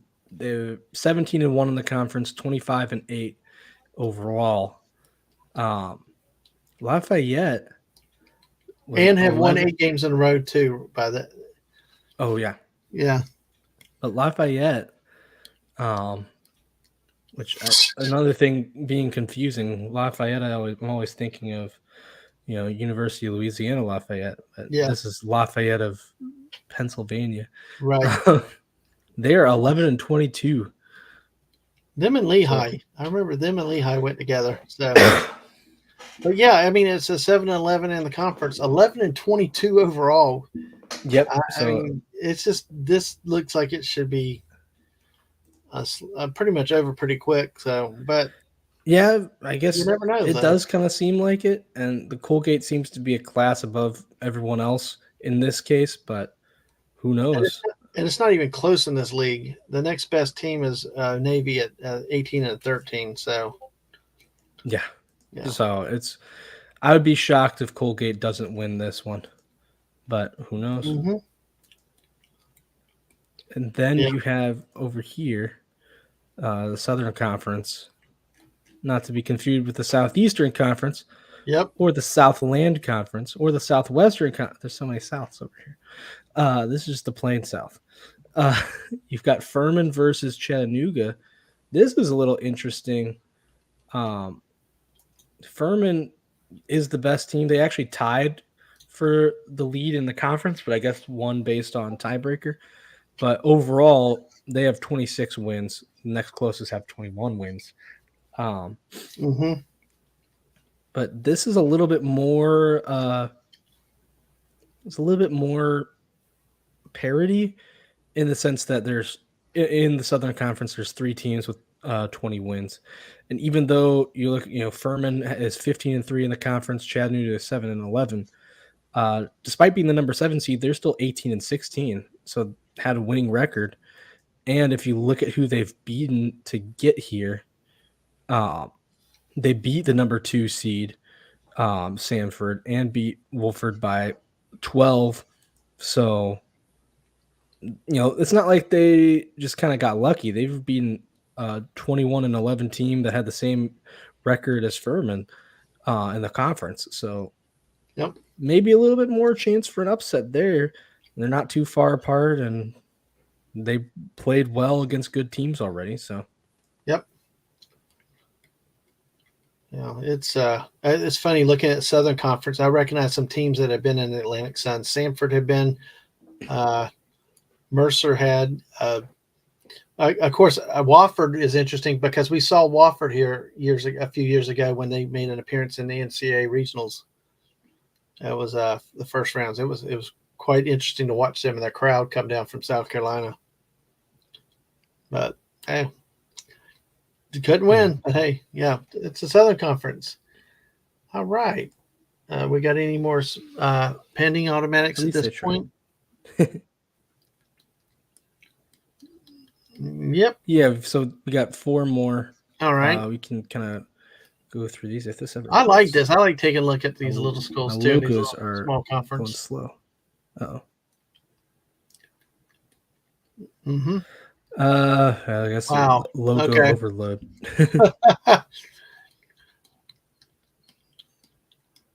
Yeah. So the Southland Conference, you got see, of course, the buys to Texas A&M, Corpus Christi, and Northwestern State, which is of Louisiana, but then got Nichols, McNeese, and Southeastern Louisiana and New Orleans. So Texas A&M Corpus Christi is 21-10 overall, 14-4 in the conference. Northwestern State 21-10, 13-5 in the conference. So those are your top two seeds. So and the rest are playing in Nichols, McNeese State. Um, Nichols is 16-14 overall. McNeese is 10-22 overall, 6-12 in the conference. Nichols 11-7. Wow,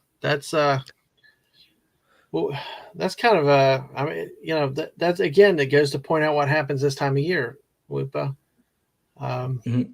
How There's things an interesting. So some of these games are happening right now. I don't know if you know. Oh yeah, I had them pulled up. McNeese actually did beat Nichols, so they moved on. And, wow. and from what we were previously talking about, the which one was that?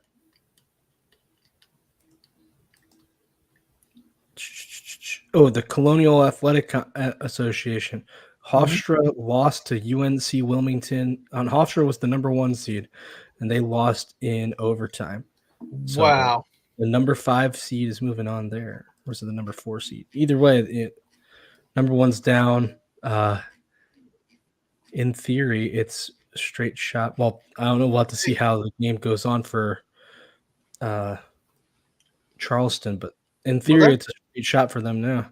that's why they call it March Madness because all Yeah. this stuff is just going crazy. What you know, the one thing is to expect the unexpected. Yep. Except there are some years in the NCAA tournaments it's just flat out boring, and those years it really stinks. You really need those dramatic games, and I really hate those years when the little guys are about to beat the big guys and then always choke at the end, or the officiating or something happens. Like, dang it, we want to Yeah. see an No upset, one not a likes close any game. ref ball. Yeah. Oh my gosh. So and we got southeastern Louisiana against New Orleans. New Orleans is 11-19 overall. Southeastern Louisiana is 18-13. So Southeast Louisiana's won 4 in a row, though. New Orleans has won 1 in a row. But as we saw or just found out, yeah, seeding doesn't always matter, especially in a neutral site game. If they Yeah. play A lot of in a these, I neutral mean, site. I don't think a lot of these teams are household names exactly. No, no. Oh, all right. Well, that's your view of the Southland Conference.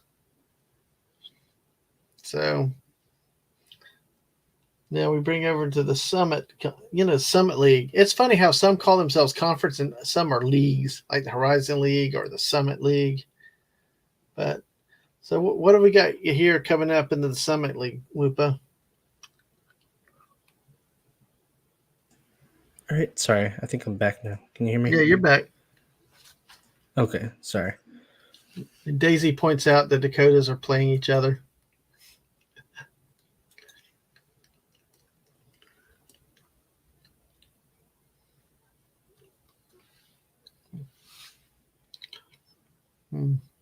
You there, Woopah? No. Oh no. No. Well, in the Summit League, Oral Roberts is the overall number 1 seed, and they've actually had a few runs in the NCAA tournaments the last few years. Last year specifically, where they kind of advanced, into a few rounds, especially from a smaller conference. Did they make this? I can't remember, but did they make the top Sweet 16, or were they close? I believe they did make the Sweet 16, and that's where they lost. I know they beat Ohio State. That was a big deal. Was it Michigan? Mm-hmm. One of those two. I know it was a big deal. And they are went perfect 18-0 in the conference. Was Hmm. on a 15-game winning streak. So yeah, 28-4. So pretty big deal. Last loss, I guess, was New Mexico. Oh wow. That's Well, you know but they've what's lost. I funny? mean, Yeah, go ahead. let's say some of their losses. I mean, they got stomped by Houston, but Houston is a good team, and they lost by 8 to St. Mary's, and they played at St. Mary's. So Mm, St. Mary's is now a ranked team, so not yeah. bad. Yeah, I just like some of the nicknames of some of these teams, like South Dakota State playing North Dakota State. Well, North Dakota State are the Bison, but South Dakota State are the Jackrabbits. The Jackrabbits. Jackrabbits, yes. And I can't remember a few years ago, Ang and I watched women's softball game down in DeLand at Stetson University, and I can't remember if it was North Dakota State or South Dakota State that was there. It was really cool to watch, though. But it's funny how these teams come down south, especially for baseball and softball season. But look, but really, I'm going to share something in a second, Whooper, real quick. Um, Okay. uh, look at the names here. I mean, the Jackrabbits, the Bisons, St. Thomas, who's still alive, Minnesota Tommies. You got the Leathernecks, Kansas City Roos. What's a? I guess it's a king. It's short for kangaroo. Yep. Fighting Hawks. But the Roos, I've never heard such. Oh, but what a league with that. What names? You know, it's kind of crazy, kind of cool. So Yeah, they get extra points for originality for sure. exactly, exactly. Well, do you have any other thoughts on the Summit League? What your research showed? Not really. I know that North Dakota State is really good at football. Hey, there you go. You heard it here. Woopah said football. Oh man, thank you everybody that's still here with us now. We appreciate it. Make sure you leave a like, sub if you haven't. Follow us on Twitch if you're over there. We've got a few more that we're looking at. So, all right, Woopah, we're going into the Sun Belt Conference. So, where are we set here with the Sun Belt?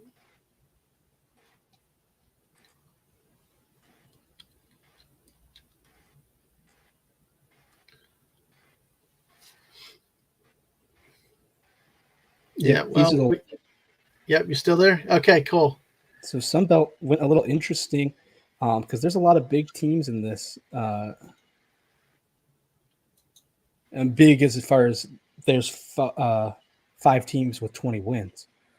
You have the Louisiana, the Raging Cajuns, who Mm-hmm. 25-7, 13-5 in the conference, number 2 seed, kind of to be expected. But what's not expected is if it loads. Hold on, my internet's acting up now. So Okay. It it's kind of funny to see out South Alabama there, you know. But what's funny, while you let me know when you want to keep going on, but just an old person's experience. South Alabama was in the Sun Belt Conference back when Jacksonville University was in the Sun Belt Conference many, many years ago. And them Old Dominion Monarchs are about all that's left of the old guard Sun Belt Conference. While the league has changed immensely over the years. It's quite interesting to see the history of that Sun Belt Conference. One of my biggest memories was one time Jacksonville University went to play at Virginia Commonwealth, and the game got canceled because maintenance decided to wax the gym floor that day. So nobody was playing basketball. could have had a But slip and slide in there. exactly, that would have been fun. So what do you think here, Woopah? What you got? So the biggest thing, like you said, is South Alabama. Because the Raging Cajuns are a pretty good team, at least as far as the Sun Belt goes. But South Alabama went 500 in the conference, 19. I guess they were 16-15 before the tournament. Took down Appalachian State, which was not hard for them, but then went against number 1 seed Southern Miss Golden Eagles, who had the same record as Louisiana, uh, doing pretty good, and they beat them not just by a little; they beat them 78-61. So that's one Mm. heck of a beatdown put on the number one seed. And then they went to play James Madison, another good team, 22-11, and they beat them by 9. So they've been, it's not just that they're sneaking out wins against good teams, they're beating them down. Mm. So hard to say. Obviously, based on the whole season, you'd pick Louisiana. Um, but South Alabama has been pretty convincing in their wins of late. So Mm-hmm. adds a little bit of interest there. Yep. Well, hey, it's like I said, I love this time of year. I love the conference tournaments, which then takes us to the West Coast Conference. This one seems like it'd be anticlimactic, you know. And hey, it looks like another one of these where a tiebreaker came down to decide who was the 1 and 2 seeds because Gonzaga and St. Mary's both finished 14-2 in the conference. Yep, they both split their own matchup. I'm not exactly sure what pushed either one over the edge, Mm-hmm. but I know that they both they went 1-1 versus each other. Um, I think this is interesting because all these other teams, with the exception of maybe what's its name, Charleston, right? That's the only. I forget what conference they're in, but pretty much all of those guys, all these terms we've gone over, there's just going to be one team in. You're not going to have multiple bids. But with these guys, pretty much you've already got guaranteed Gonzaga and St. Mary's are going to get in. Mm-hmm. Oh, So yeah. 25, 26-5, 25-6. The so question is they're a team both like, ranked. yeah, go ahead. I would say they're both ranked teams. Yeah. Gonzaga, I believe, is in the top 10 again, and St. Mary's is like 18 or something.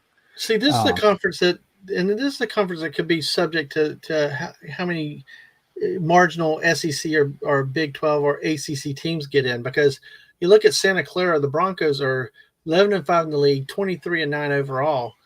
But a Mhm. conference like the West Coast Conference, can they get three teams in? I think that it's going to be hard for them to make it in. What I think could happen, though, is if you do get BYU or San Francisco to win one of their games or maybe win the whole tournament, they're automatically in. And there's even if they win all the way, they're still going to let Gonzaga and St. Mary's in. I think that's the key to them. If BYU or San Francisco can pull it out here, they're going to be kind of they've got potential to get 3 teams. I think that's the most likely. Yeah, Sadly, I don't think Santa Clara's got a chance. which But is a this shame is so because the it West. seems like. Go ahead. I say the West Coast Conference has a very weird tournament schedule. So they've got 10 teams in it. Mm-hmm. Despite having 10 teams, they have five rounds. I think you have the first round, which is 10-7 versus 8-9. So those guys play. Winner of those games go to play the 5 and 6 seed. Winner of those Holy 2 crap! games goes to play the 3rd and 4th seed, and then winner of those games go to play the 1 and 2 seed, and then you have the finals. I'm like, that's such a weird conference. It's That's like crap. That's crazy. I it's mean, like you're. It's like you're unfairly punishing the lower seeds. I mean that's one thing to give an upper seed a bye or a double bye, but dadgum, they don't have to play to the semifinals. It's right. crazy. It's one thing if you get a buy or 2. This is a quadruple buy. Yeah. Oh But yeah, man. so this is Hey. the first time St. Mary's and Gonzaga are playing in the tournament, even though it's Yep. the semifinals. Hey, input latency. Hey, just keep eating, keep prepping. Glad you're lurking here. I got to say something right real quick. Daisy Blossom, San Francisco. Yeah, the Dons. And you know what about the Dons? The Gators hired their coach from last year. So not sure what I think of them yet still. But anyway, that's a different matter. But at least I think I'm a little more hopeful than the football coach. Oh, I didn't say that again, did I? Oh, and Brian's like, sounds about right here. It sounds about right for here, LOL, in terms of that conference format, tournament format. That is bizarre, though. It is weird. Yeah, But that yeah, is so far BYU and San Francisco, they did not beat Gonzaga or St. Mary's in their 4 attempts, so maybe the hope is bleak, but it would be interesting if something like that can happen. Yep. All right. Well, hey, we made it But through the. Yep. that's all the turn And there's more that's all the coming up ones this that we week. are So still hey, ongoing at least. exactly. And these will get Yeah. advanced and updated and as the week goes on. So all right. Well, we've made it through what we see with the SEC and the Big 12 conferences. We've looked at where the automatic bids sit right now. We've looked at the some of the automatic bid in mid-major conferences. Do we have the current bracketology projections as it sits now based on this week's results? We do, and it just got updated pretty much before we went live. Wow, awesome. Yeah, and I think I said it last week is this bracketology stuff, these proposed matchups, I mean, they're changing by the minute, by the hour, especially as all the games come in and they keep running them, rerunning them. If you like if you're a junkie for stuff like that, college basketball March Madness is definitely for you with all the speculation, with all the rumors, with I was going to say innuendo, but that's the wrong word. But just all the craziness that goes with it. That's why they call it madness. So yeah, it's it's interesting to see. I tell you what, I do miss. I miss having a team that's actually competitive that could be in it, or it takes a little out of it. But you know what? Talking about with somebody like you, Woopah, and having people out there that listen to us talk about it makes me enjoy the season even more still. So, are you ready for me to pull it up, or are you still? So, and yeah, it's all good. Are you ready for me to open it up, Woopah? Yeah, I think we're having some Yep, issues I'm too. ready. I got it pulled up. All right, I'll go ahead and bring it to the stream, and here we go. Yep, I'm ready. Oh, well, there we go. All right, here we go, and let's see where that looks. Joe Lenardi. Yep, 6 p.m. Eastern. That's about within 3 hours. 3 hours ago. So they call it Championship Week. So it's all marketing. It all has a name. It all has commercials. It has everything. Out for it. Uh-oh. Hello. Hello. Hey. Sorry, I took you off after you came Can you back. hear Hey, me? you there? Yeah, I got you now. It's one of those nights, but hey, we're gonna do it, Woopah. Thanks for being here. Oh, what? What's that? Can I hear? Can you hear me? Okay. Yeah, I can hear you. Can you hear me? Can you hear me, Woopah? Yeah. Can you hear me? I can hear you fine. Okay, cool. I've I'm got it. gonna I break. got stuff shared. I think it should be ready. Okay. Yep. There we go. Let's see. There we go. I want to do this. I'm going to put this. Yay. Actually, I'm going to take us off of it and see. We'll maximize it as much as we can. All right. So let's see what kind of changes we got since we looked at this last week.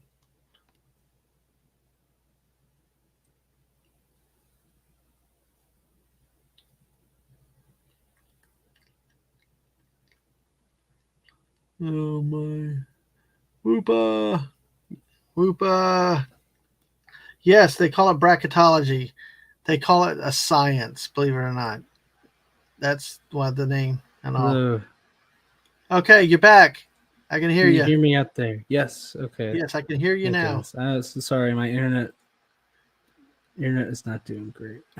Oh man, it seems like it gets better than it gets worse again. But hey, you're still fighting through it. We're doing good. We're doing good. It's all good. We got friends here that definitely understand everything. So okay, where do we sit?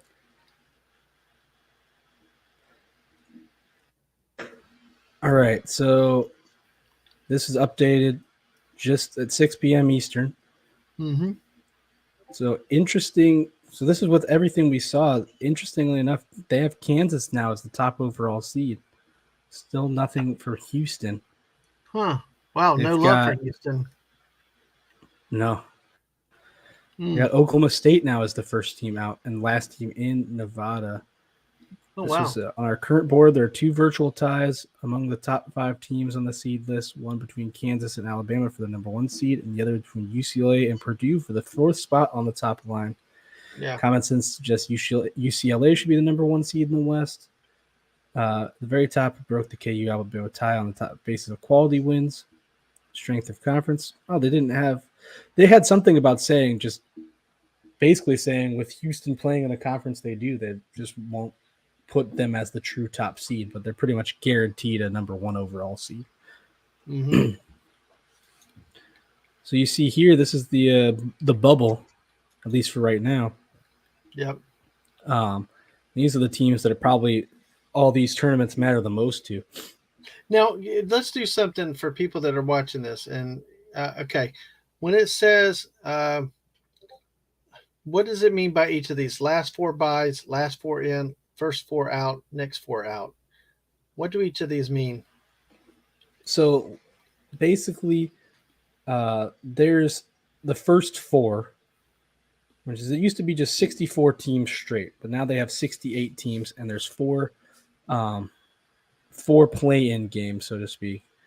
The last 4 buys are the last 4 teams that make it that don't have to play in those play-in games. Mm-hmm. These last 4 in are what they're projecting. These 2 guys are going to play in the play-in games against each other. So right. I believe that they get an 11th seed automatically. So there'll be both be 11th seeds.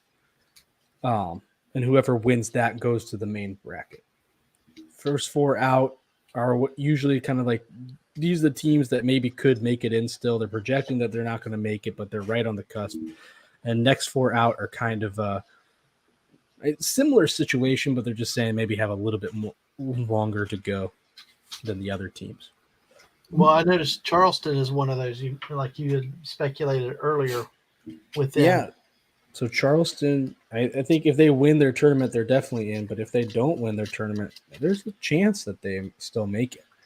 And you have Arizona State, who were were projected in a week ago after they beat Arizona on that buzzer beater, but now back out. You have Pittsburgh, who was leading in the ACC not too long ago, now fallen off a bit.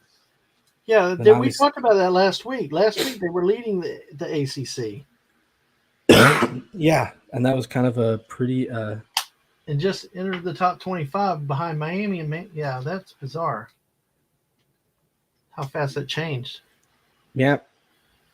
And then you have, obviously, so the 2 teams from our conferences, Mississippi State projected to be in the kind of the play-in games, and Oklahoma State projected to be the first team out. And then a team that's been a lot of talk about, North UNC over here, projected to be out of the tournament still. That's pretty huge news. Wow, that's okay.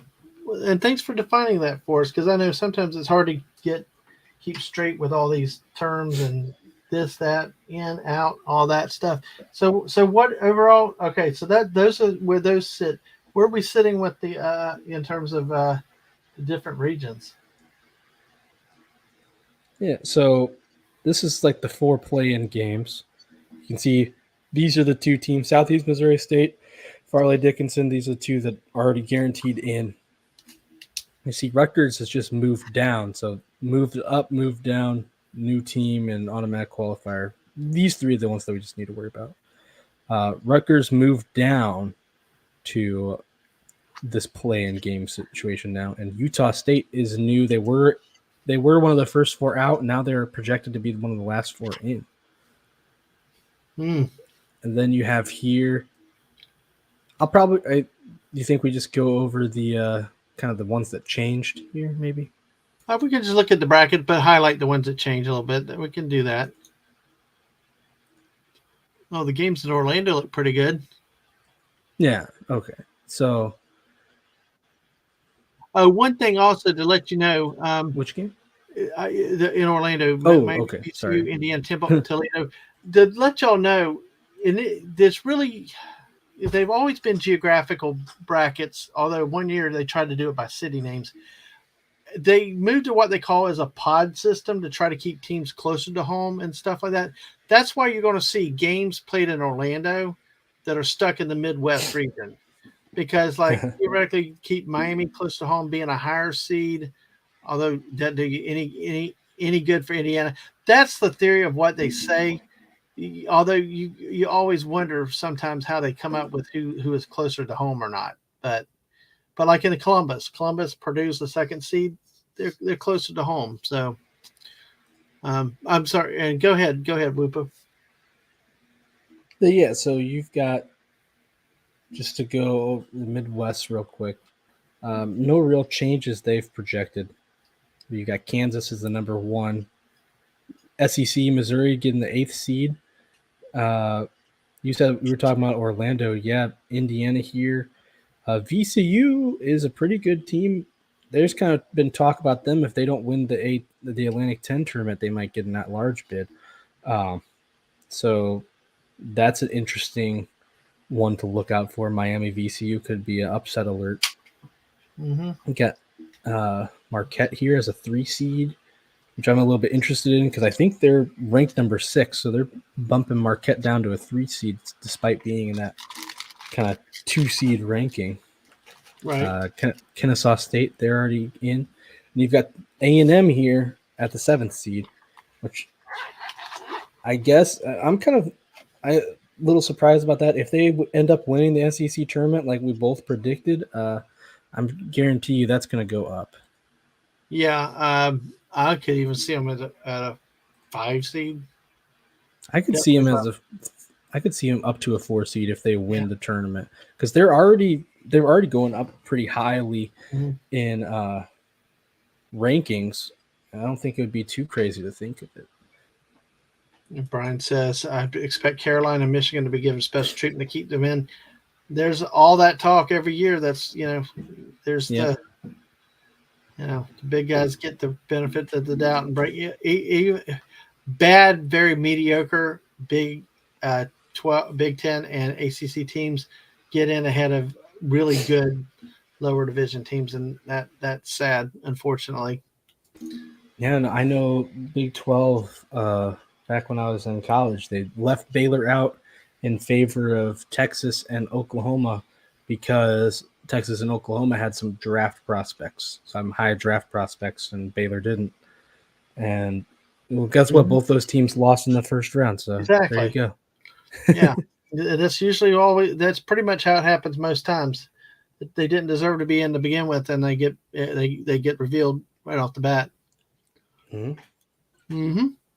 So, but then you've got here in the South, Alabama number 1, West Virginia. They're projecting going up to 9th seed. So we do have West Virginia in.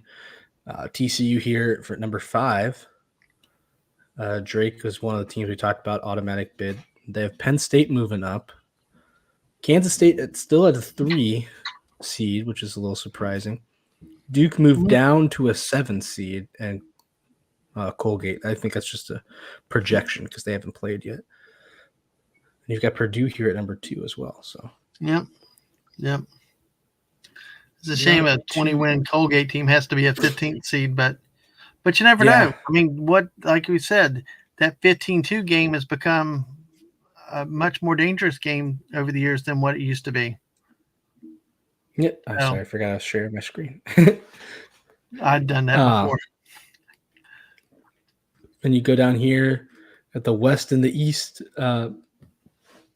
UCLA here as the number 1 seed here, like they were talking about, projected putting them over Purdue.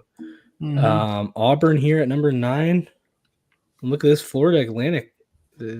I think Florida Atlantic is in a conference that's pretty much automatic bid, but they're putting them as an 8th seed, so they're showing some respect to them at least. Wow, yeah, absolutely. Utah Valley here, Virginia. You know the match that if this happened that I'm already intrigued by because that Hofstra Virginia game. Yeah, well, the interesting thing we were talking about that Hofstra did lose. Yeah, God, but dang it! I tell you, that's because I know that's what That would be one that I'd be all over because I could see that being an upset right there. But hey, Well, it still could be. I mean, Virginia at a fourth seed is kind of high considering how badly they've done of late. mhm. Um, Look at Kentucky so though. hard. Look Kentucky at up to Kentucky. 6. Yeah, Uh, Pittsburgh. that's kind of, I mean, that seems kind of high for them now, but it's definitely low for them normally. You Yeah, usually do not see Kentucky outside of the top 4 seeds. yeah. And But that'd be a Pittsburgh good moving. matchup if that worked out. Yeah, you got Texas here at number 2. You go, I guess both Northwestern and Providence fallen. Providence was ranked and had a big loss, and now are kind of, I guess, falling out of good graces. You've got Houston here at number 1 on the east side. No, seems Hmm. pretty expected as the number 1 team. Then you've got Arkansas here at number 9. That It's surprises me. interesting. But yeah. Yeah, I'm surprised they're that high. UConn here at number 4. Uh, Tennessee here is a 3 seed. I think that's about where they should be. Yep. Boise State dropped down, and here we have Baylor number 2, which I'm kind of surprised Baylor is still a number 2 seed after kind of not a great showing in the last 2 weeks. Did get a big win against Texas, but lost Yep. against Kansas, lost against Kansas State, and now lost against Iowa State. You think that would drop them a bit, but hey, I'm not going to complain, but I wonder how that's going to go. I think the Big 12 tournament is going to be pretty important for Baylor as far as Hmm. keeping that 2 seed goes. Yep. You don't want to go in and get knocked out immediately. At least win a game in the conference tournament. Yep. Mm-hmm. That's awesome. Yeah. Like we said, this changes by the hour nowadays. This, especially this week with all the tournaments going Down. on. So these are just Wow. every conference. Big Ten for the Big Ten? Really? Yeah, I'm shocked that they get 10 teams. I think they must just get a lot of low teams, but I don't think they're that. There's no one really in the Big 10 that's like high up there, really. I guess Purdue, but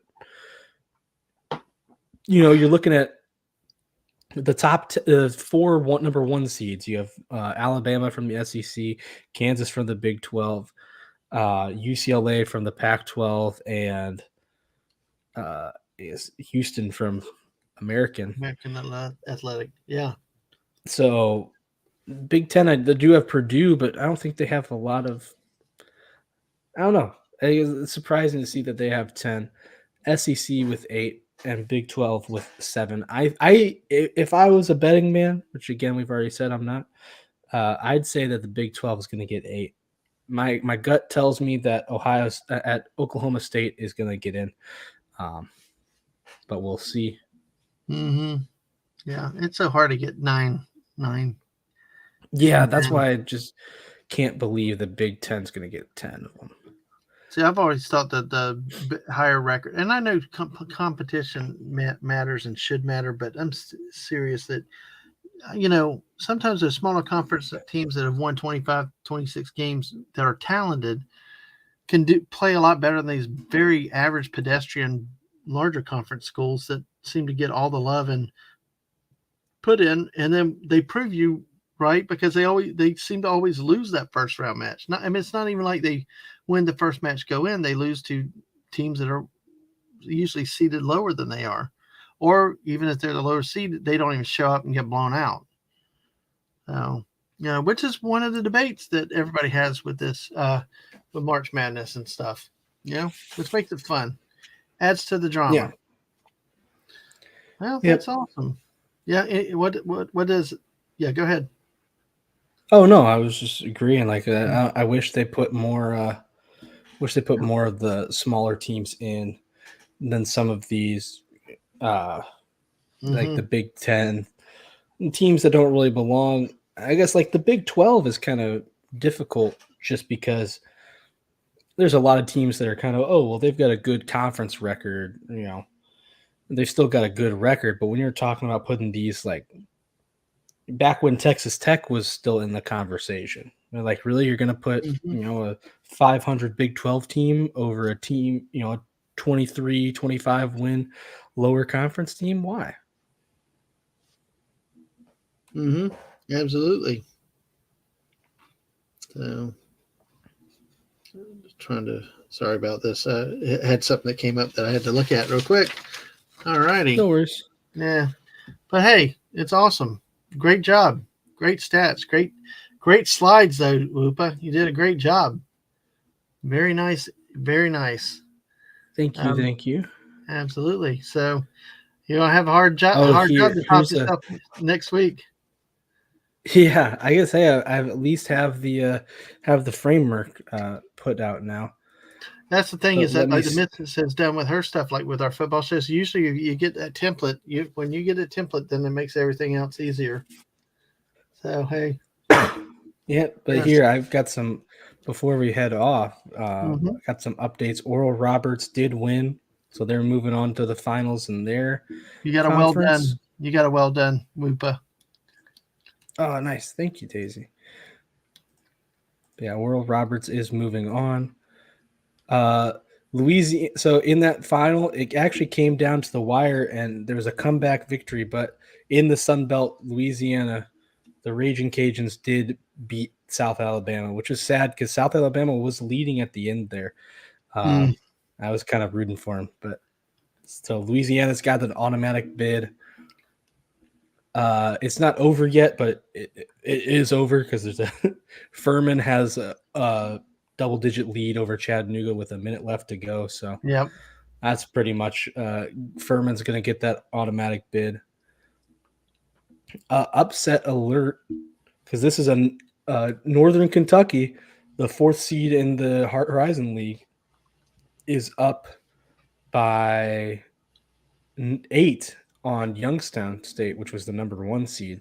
Wow. So it seems likely that Northern Kentucky is going to win that one. Yep. uh, Montana's up by 15 on Idaho State, so that's probably going to go on, but they still got a long way to go to get to the championship there. And yeah, so just a small update, but it looks like we've got a few. We got at least two more automatic bids decided with Furman and Louisiana Lafayette. All right. Well, that's excellent. Look forward to next week, though. We'll have the Sunday, the conference tournaments will wind up. They'll have the selection show on Sunday, and we'll come back on Monday night to talk about the actual NCAA tournament brackets, which should be very interesting. Could be even more interesting if there's some really unexpected upsets as the conference tournaments wind down and complete. Especially if you have your upsets in the larger conferences. A lot of times when there are upsets like an ACC, SEC, Big Ten, and a team that's unexpected gets that automatic berth, it has ramifications all the up and down between in the conference, other at-large teams that are waiting in that don't qualify for their automatic berth. So the drama just continues. And then next week, we hope we'll have the teams that are selected hopefully get some good brackets, and honestly, like I said, I hope it's a year where the little guys can pull some upsets, because it makes it fun when you have a lot of upsets. I get, there are a lot of times there's upset threats, but then the little guys fall apart at the end or whatever. But you know let's have a good year where there are lots of upsets and just irritate the heck out of everybody, cause so much turmoil. It is really March Madness. So what do you think, Whoopa? Yeah, I'm excited to see. I think a lot of these big tournaments, obviously at the top, it doesn't matter too much. Uh, as far as besides maybe it's the difference between going from a 4 seed to a 3 seed or something like that. But for a lot of these little teams, like if you're projecting 10 teams in the Big Ten, that tournament's going to matter a lot Mm-hmm. because you get upset in the early round, that could bump you all the way off the list. Where with the Big 12 and the SEC, some of those fringe teams like Arkansas or Oklahoma State or Mississippi State, Yeah. those teams are going to be yeah, you've got to win your matchups, at least one of your matchups, if you want a chance at surviving onto that uh, March Madness bracket. Mm-hmm. Absolutely. Absolutely. Well, Whoopa, thank you. We've got 9 people here with us all the way to the end. Thank you, everybody, uh, Awesome. for hanging with us for a couple hours, talking basketball, uh, see what's going on in the conferences, previewing the conference tournaments. Looking forward to next week to see who makes NCAAs, who does not, and looking forward to a fun stream next week. Just a reminder of about a few things to check channel updates. Yeah, it's going to be. What's that? I'd say it's going to be probably our. I think it'll definitely be our most fun yet, but maybe one of the Oh most yeah, fun overall, just because you really get that. Once it's always fun with college basketball around this time, but once you get to the Sweet 16 stuff like mm-hmm. that, you kind of know more what to expect at the Yeah. beginning of the bracket. That's when noise really gets made and things that happen. You're like, oh my gosh. I'll wait till that So first weekend and I'm looking forward to it a lot. brackets get busted too. That second week can be fun when Oh the yeah. brackets get busted. So, Yep. well, listen, thank you, Whoopa, again. Everybody, we're going to go ahead and close up. But hey, Whoopa, we want to say a little bit about yourself, your channel, the shorts you're doing right now. Yeah, I'm just a little Pokemon guy. I got a new avatar. I don't know if you noticed. It's a little different. Yeah, the unknown It looks a little Pokemon. cleaner. Yeah. But yeah, I'm scaling down a bit of what I do. Um, I'm gonna be, I'm on Dadman's channel twice a week now. Yep. But I'm gonna be making sure to post some stream clips, at least one a month, and hopefully I can get back into. If I can fix my internet, can get back into live streaming and kind of put out some of the bigger projects I have planned. So, yeah. Absolutely. Always great to have you here, Whoopa. Um, like I said, I was going to say, check us out check me out on Dadman Walking 55 on Twitter for the latest updates. Get your notifications on Twitch. Follow and set your notifications on YouTube. Make sure you hit that bell. Yes, see you again at some point. Yes, YouTube input latency. Hit the bell. Get the notifications on the YouTube side. Share it out with everybody else. We're at 152 subscribers, 73 followers. We got another follower on the Twitch side. Let's just keep growing and growing. But most of all, what's most important is you, all you wonderful people, spending your time with us and having fun, hanging out. Whether it's a Fortnite stream or we're talking football or we're talking basketball, no matter what it is, that you're coming in here and maybe we can make you laugh a little bit and have some fun for a bit. And if you don't know basketball, ask questions. We're happy to answer questions, rules, anything that you have to. We don't have to always stay right on topic, but if it's related to basketball, I love talking about it. I especially love blowing my whistle as an official and having everybody yell at me. I made a call the other day where the player got his hand on somebody's arm coming down the lane, and everybody on the other side of the gym in unison, what? The league director had to fight himself from laughing because he thought it was hilarious the way everybody yelled at the same time. Oh yeah. It was like I'm like no, that was arm on ball, arm on wrist. That was not ball. It was hilarious. It was just, and you know what? I gave it the stern call. Like I ain't backing down. I'm gonna brace that call and go with it. But hey, listen, thank you all for being here. Y'all have a wonderful night. Check the Twitter for the latest streaming. Little program notes. This week's XFL show may be a little bit in doubt. We have things that are working around the house, and some maybe plans travel this week that we have to. Might not be able to do it, but we'll see. There may be a stream tomorrow or Wednesday, possibly. What format, I don't know. It would be. Just let you know to check the Twitter just to be sure. And, of course, get those notifications on Twitch and YouTube. That way you don't miss a thing and you can come out and hang out with me, and I'll try to make you laugh, whether it's blowing up a gas station in the Fortnite virtual world or just rambling away, And I tell you, we had a wonderful stream today with the Axe and Allies gang. Thank you for everybody. A lot of y'all were here for that are here tonight. Again, thank you. What a wonderful turnout today. What a wonderful turnout tonight. But, thank you for all your support. And on that note, I will wind it down and quit talking finally. Dadman Walking 55 here with the great Woopah Troopah. You all have a great night, and we'll talk to you next time. Bye. Bye.